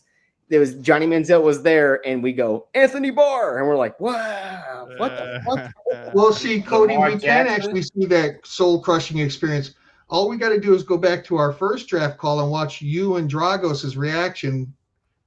Hey, I wanted both. I wanted both. I didn't really care. I wanted both. I wanted a quarterback because I wanted to get rid of Kirk Cousins. Right. Dragos loved Kirk Cousins and still wanted a quarterback. Right. I did not like Kirk Cousins, but wanted a quarterback. But I was okay with Jordan Addison being the pick because that was the dude that was pegged for us at that pick. That was the pick. So, Keith, what I was saying to them while you were away was if we start a little early and we just so happen to decide to do another mock draft before the actual draft starts, we were going to switch the teams up a little bit. It's going to be me and Cody and Shaq and David. That's not even fair. Damn. So who got traded? Shaq, we'll kill him. No one got traded. Someone got Me and traded. Shaq Someone won the initiated that trade. Me and Shaq won this draft, so we're good. Yeah, So he me won and it. Cody had a dynasty, and then the league said we can't keep it, so they had to break us up. Yeah. Cam Ward They broke went up at the dynasty. Cam Ward went pick 24, so it was like, oh shit. And we're going to do it early before too many people buy Cody shots because then it's going to be a problem. I think we have to do a mock that night. We have to do a mock that night. You have to do a mock before the actual draft and make it. Bro, Yeah, you're gonna be lucky if I get this thing started before the draft starts. Yeah, that's the other thing. We'll be in the middle of doing a mock. And the Vikings have traded up to pick 5. We're still mocking. Imagine if the Vikings did trade up to like pick 5. That'd be nuts. That would make me think, oh, okay, this is a good one. Because that means I tried last week. That means JT, Mason Graham. I'm not on the edge on Mason Graham right now, but that means JT or Travis Hunter dropped to 5. Like, That'd be sick. holy shit. Do you think they have that on their like possibilities? If somebody goes down to like 7, Hey, Quissy. Go, Cody. Quissy hasn't signed a contract. Go, yet. Cody. What, right now? Right now. What are you doing? Hey, what do you do? What are you doing, Keith? What happened? Kenneth Grant's there. That pick Kenneth Grant. Duh. You're not gonna trade? You're not gonna trade? Fuck no. I'm just going to get Kenneth Grant. Oh my gosh. Fuck all the trading. He's there. I don't even give a shit. I just clicked it fucking 25 times to get Kenneth Grant there, and that's what you did with it? Yeah, I'm picking Kenneth Grant regardless. I'm not moving up because I know he'd be a gun. This is what you deserve, Keith. This is what you deserve. I'm just looking at realistically, he will be fucking gone. Shit, I'm gonna stick and pick this whole draft. Fuck it, let's send it. All right. You want Jalen Monroe? Nah. You want Dorian Strong? Well, hold on. Yes, I do want Dorian Strong. it's the same draft we did. I didn't If we one. got Mukaba or Makuba. Yeah, you guys got a safety. We got Strong too.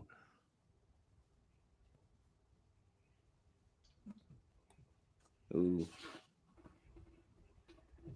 Shit, I don't have a top 30 visit pick though.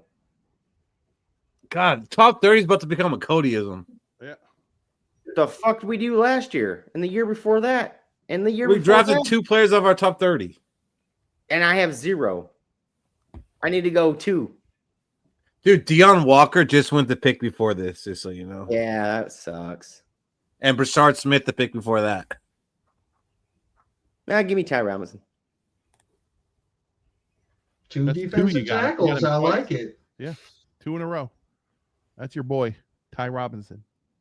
I hate Nebraska though. So do I. Fucking. Well, And you your have last to. You pick. Iowa boy, you hate Nebraska. Malachi Moore, Joffrey. Don't take Joffrey. They don't like him. I don't do like him. That's crazy.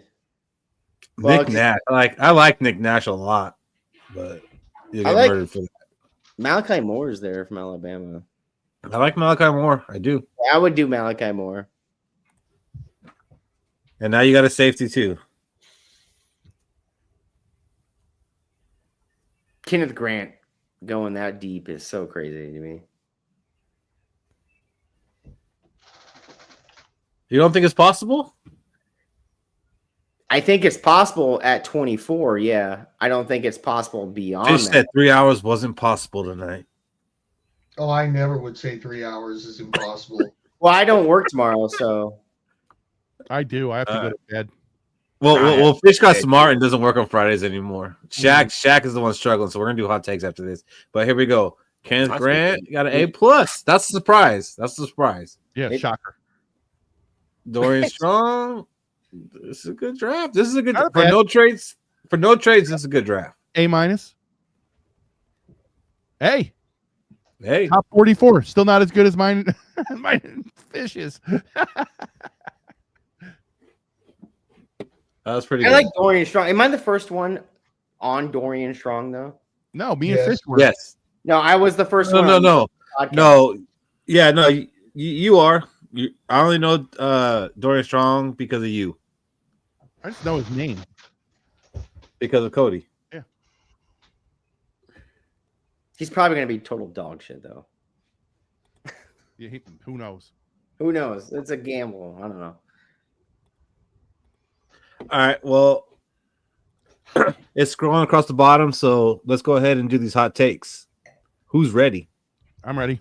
So what kind of hot takes you doing tonight though? Exactly. All right, tonight the hot takes are non-Viking related draft takes. Oh, draft. So now who's ready?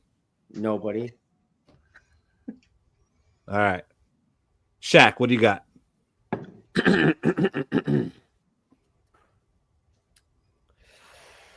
3 running backs will go in the first round of this NFL draft.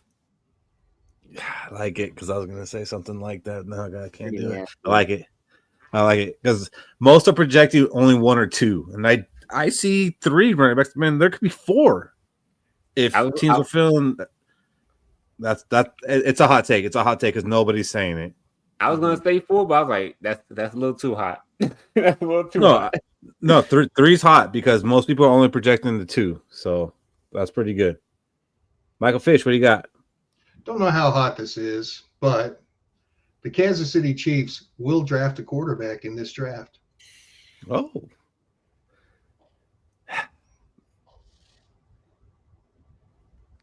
I wish you would have said like in the top 4 rounds or something.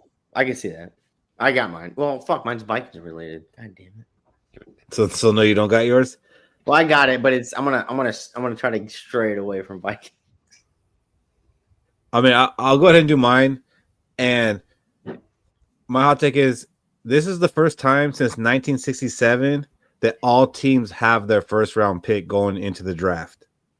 And 1967 was when, this common draft that we do started. It's never happened. It's a weight class. So with that, which really means nothing with what I have to say, I just wanted to get that fact in there at some point during the show. Last year, there were 5 trades in the first round. This year, there will be at least 6 trades in the first round. I got one way better. So do I. And I'm just saying, what if one of them is the Vikings? It suddenly becomes a Viking-related take. I mean, You sparked it. You sparked it for me, Keith. You All right, sparked Cody it. Jr. Who's that? Fish. Who's that? He needed a pacifier real quick. It wasn't directly Viking related. But if the Vikings do trade, that does count as one of the 6. Right. But it wasn't. I wasn't saying the Vikings will do this or the Vikings will do that. okay. You're making this clip longer, damn it. All right, Cody, let's hear it. So you said 6 trades in the first. Don't say 7. I'm going to say there's going to be 2 or less trades in the first. Oh. All right. Say as a whole sentence, please. So the Minnesota Vikings. No, this is un-Vikings related. So in this year's draft, there will be 2 or less trades in the first round. Ooh. Might be the first That's time. hot. Might be the first time in the past 55 years of the NFL draft that it's ever happened. That's A lot of sticking and picking happening. You're right. That was harder than mine. All right, who's ready? The last 2. Cody snake mine, but I'm going to do it a little bit different. There won't be a trade until after the 15th pick. Okay. Damn. Can you say it like it's brand new? There won't be a trade until after the 15th pick. Woo! Denzel Washington. I meant it because like you said it because like never mind. King Kong ain't got nothing. No. I'm saying like you said it like because like you have applied knowledge of things that we've talked about. So like that's what I say. In the NFL draft, there won't be a trade. You know, In the NFL draft, Can I do one there more? won't be Can I a do trade one more? till after the 15th pick. In the NFL draft, there won't be a trade till after the 15th pick. In the NFL draft this year, there won't be a trade until after the 15th fucking pick. Can I do one more? whoa! Can I do one more hot take? No, Michael Fish. You piece of I shit. get mine. You know I'm gonna let you go. Oh, you did. Okay, then Cody can do another one because I got time. So there is going to be 0 excitement for this year's draft. How do you gauge that? I immediately regret giving you the second one. Well, there's going to be 0 excitement. There's going to be nothing there. It's be like, oh yeah, okay. I think mock drafts Respect. will have 100% accuracy. 100% accuracy this year. Unlike any other mock drafts in the past, there's going to be like almost close to 100% accuracy for mock drafts this year. Yeah, that one's not gonna make it. Duval. But it's the Vikings are selecting. If it was Vikings related, my Vikings pick would be it won't be a cornerback, a defensive tackle, or guard that we choose in the first round. Oh, but it's not. Oh, what happened? You went to the witness protection program. Yeah, you came unglowy. Yeah. No, hold on. You're no longer No. glowing. I can't even see the fucking screen anymore. Dude, you look Thank like one of God. those dudes off It's okay on this side. Let's keep going. You look like one of those people speaking on gangland, like with a little And then he showed me. it. You know what? Maybe we should do hot takes before the draft starts. Yes, Next 100%. week. Sure. But Cody already gave us his. 3 times. So Cody doesn't get to do another one. No, Yeah, I'm Cody not- doesn't get to do another one. All right. Well, the audience ticked back up. I guess the audience did not like our mock drafting, but I had fun doing it, so we'll do it again next year. Like, it's fun to me, so Next year, that's all that matters. Next week, I mean, if we can get on before the draft, we could do a final mock. Oh no, actually, we got to do 2 because now you guys trade each other. I almost want to give away a mini helmet. I almost want you to give me a mini helmet. Well, I can't give you a mini helmet because then it stays. I'll subscribe. Well, yeah, that'd be cool. I'm like some for draft night. Something like this is our 3rd draft together. Yeah. Mhm. Yep. It sure is. So and we're getting bigger. I feel like I need to give away a mini helmet for someone that correctly picks the draft pick. Whoever sends it in the comment section. More than drafted, they gotta pick at least 3 draft. No, picks. just the one. Because then whoever picks just the one, then I'll just randomize whoever. What if 3 people say Baron Yeah, and Baron's the pick because they copied Yeah, me we'll because I'm randomize it. always right? And then we'll randomize it. Well, the first person who says it. Yeah. Or says it. raffle it off. Or I mean, But Cody, when you want to start giving it away, it should be to leverage subscribers. Yes. yes. Giveaways are for subscribers. We will talk about this offline, but Cody will be giving some shit away, so stay tuned to that. All right. Adrian, Don't Final forget, words. buy us a shot next week. There you go. Next week you can buy us shots, and we can get more drunk than we already are. We can get guys drunk that are never drunk on the show. There you go. this one. Why you pointing at David? Am I? Yeah. Yeah, I'm about to say David. That's See, I hate that because on my computer I'm pointing at Michael Fish. Right. It ain't working. David definitely been drunk. Hold on, I want to check something real quick. Now Just flip it, you got man. me pissed off. Flip that shit. Fish, did you give your? No, you're still pointing at me, bro. But see, I am.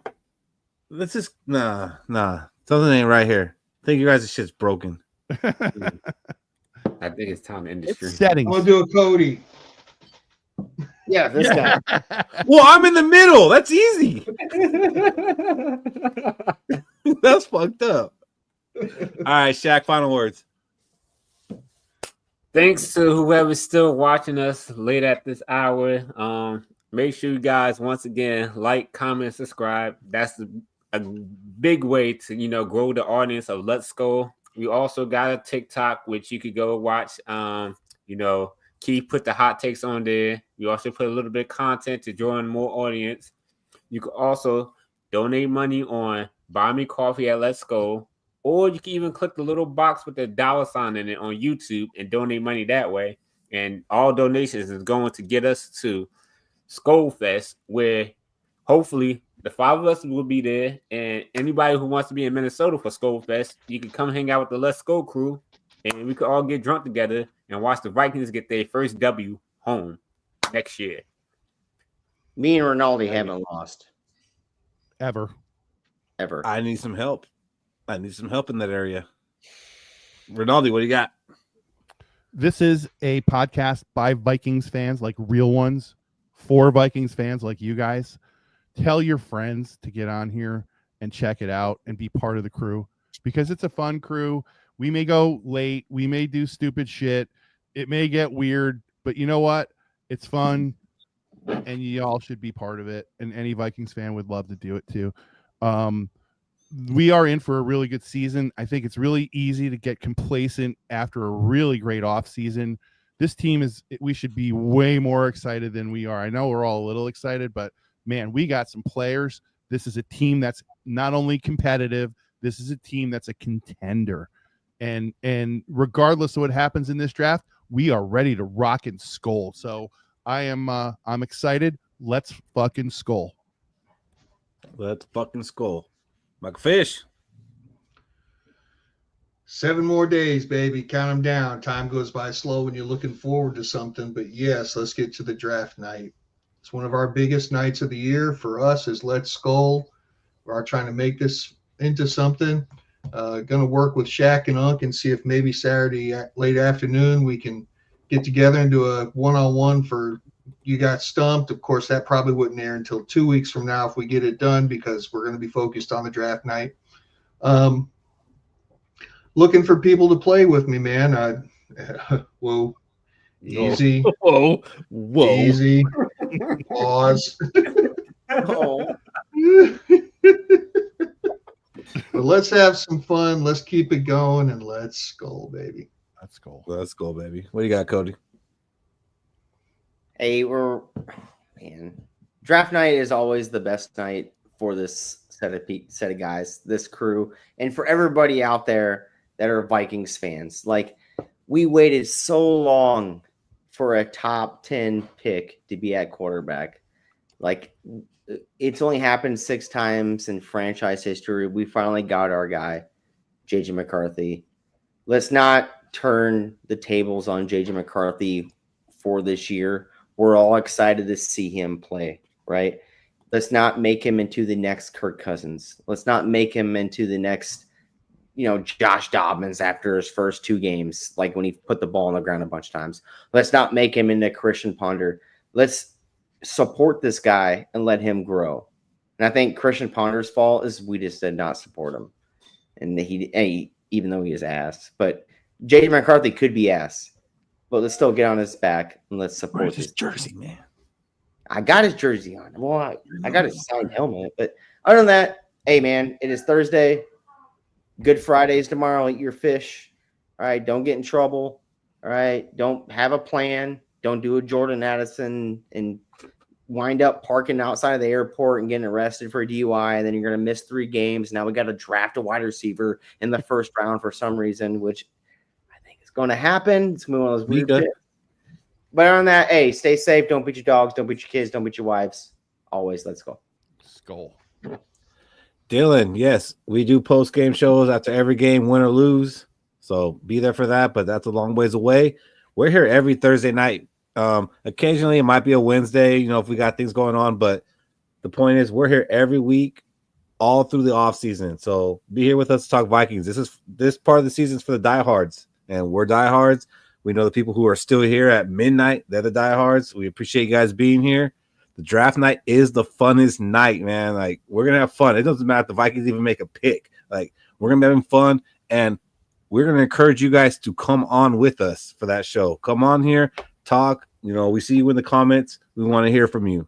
So we will see you next week. Until then, let's go. Let's go.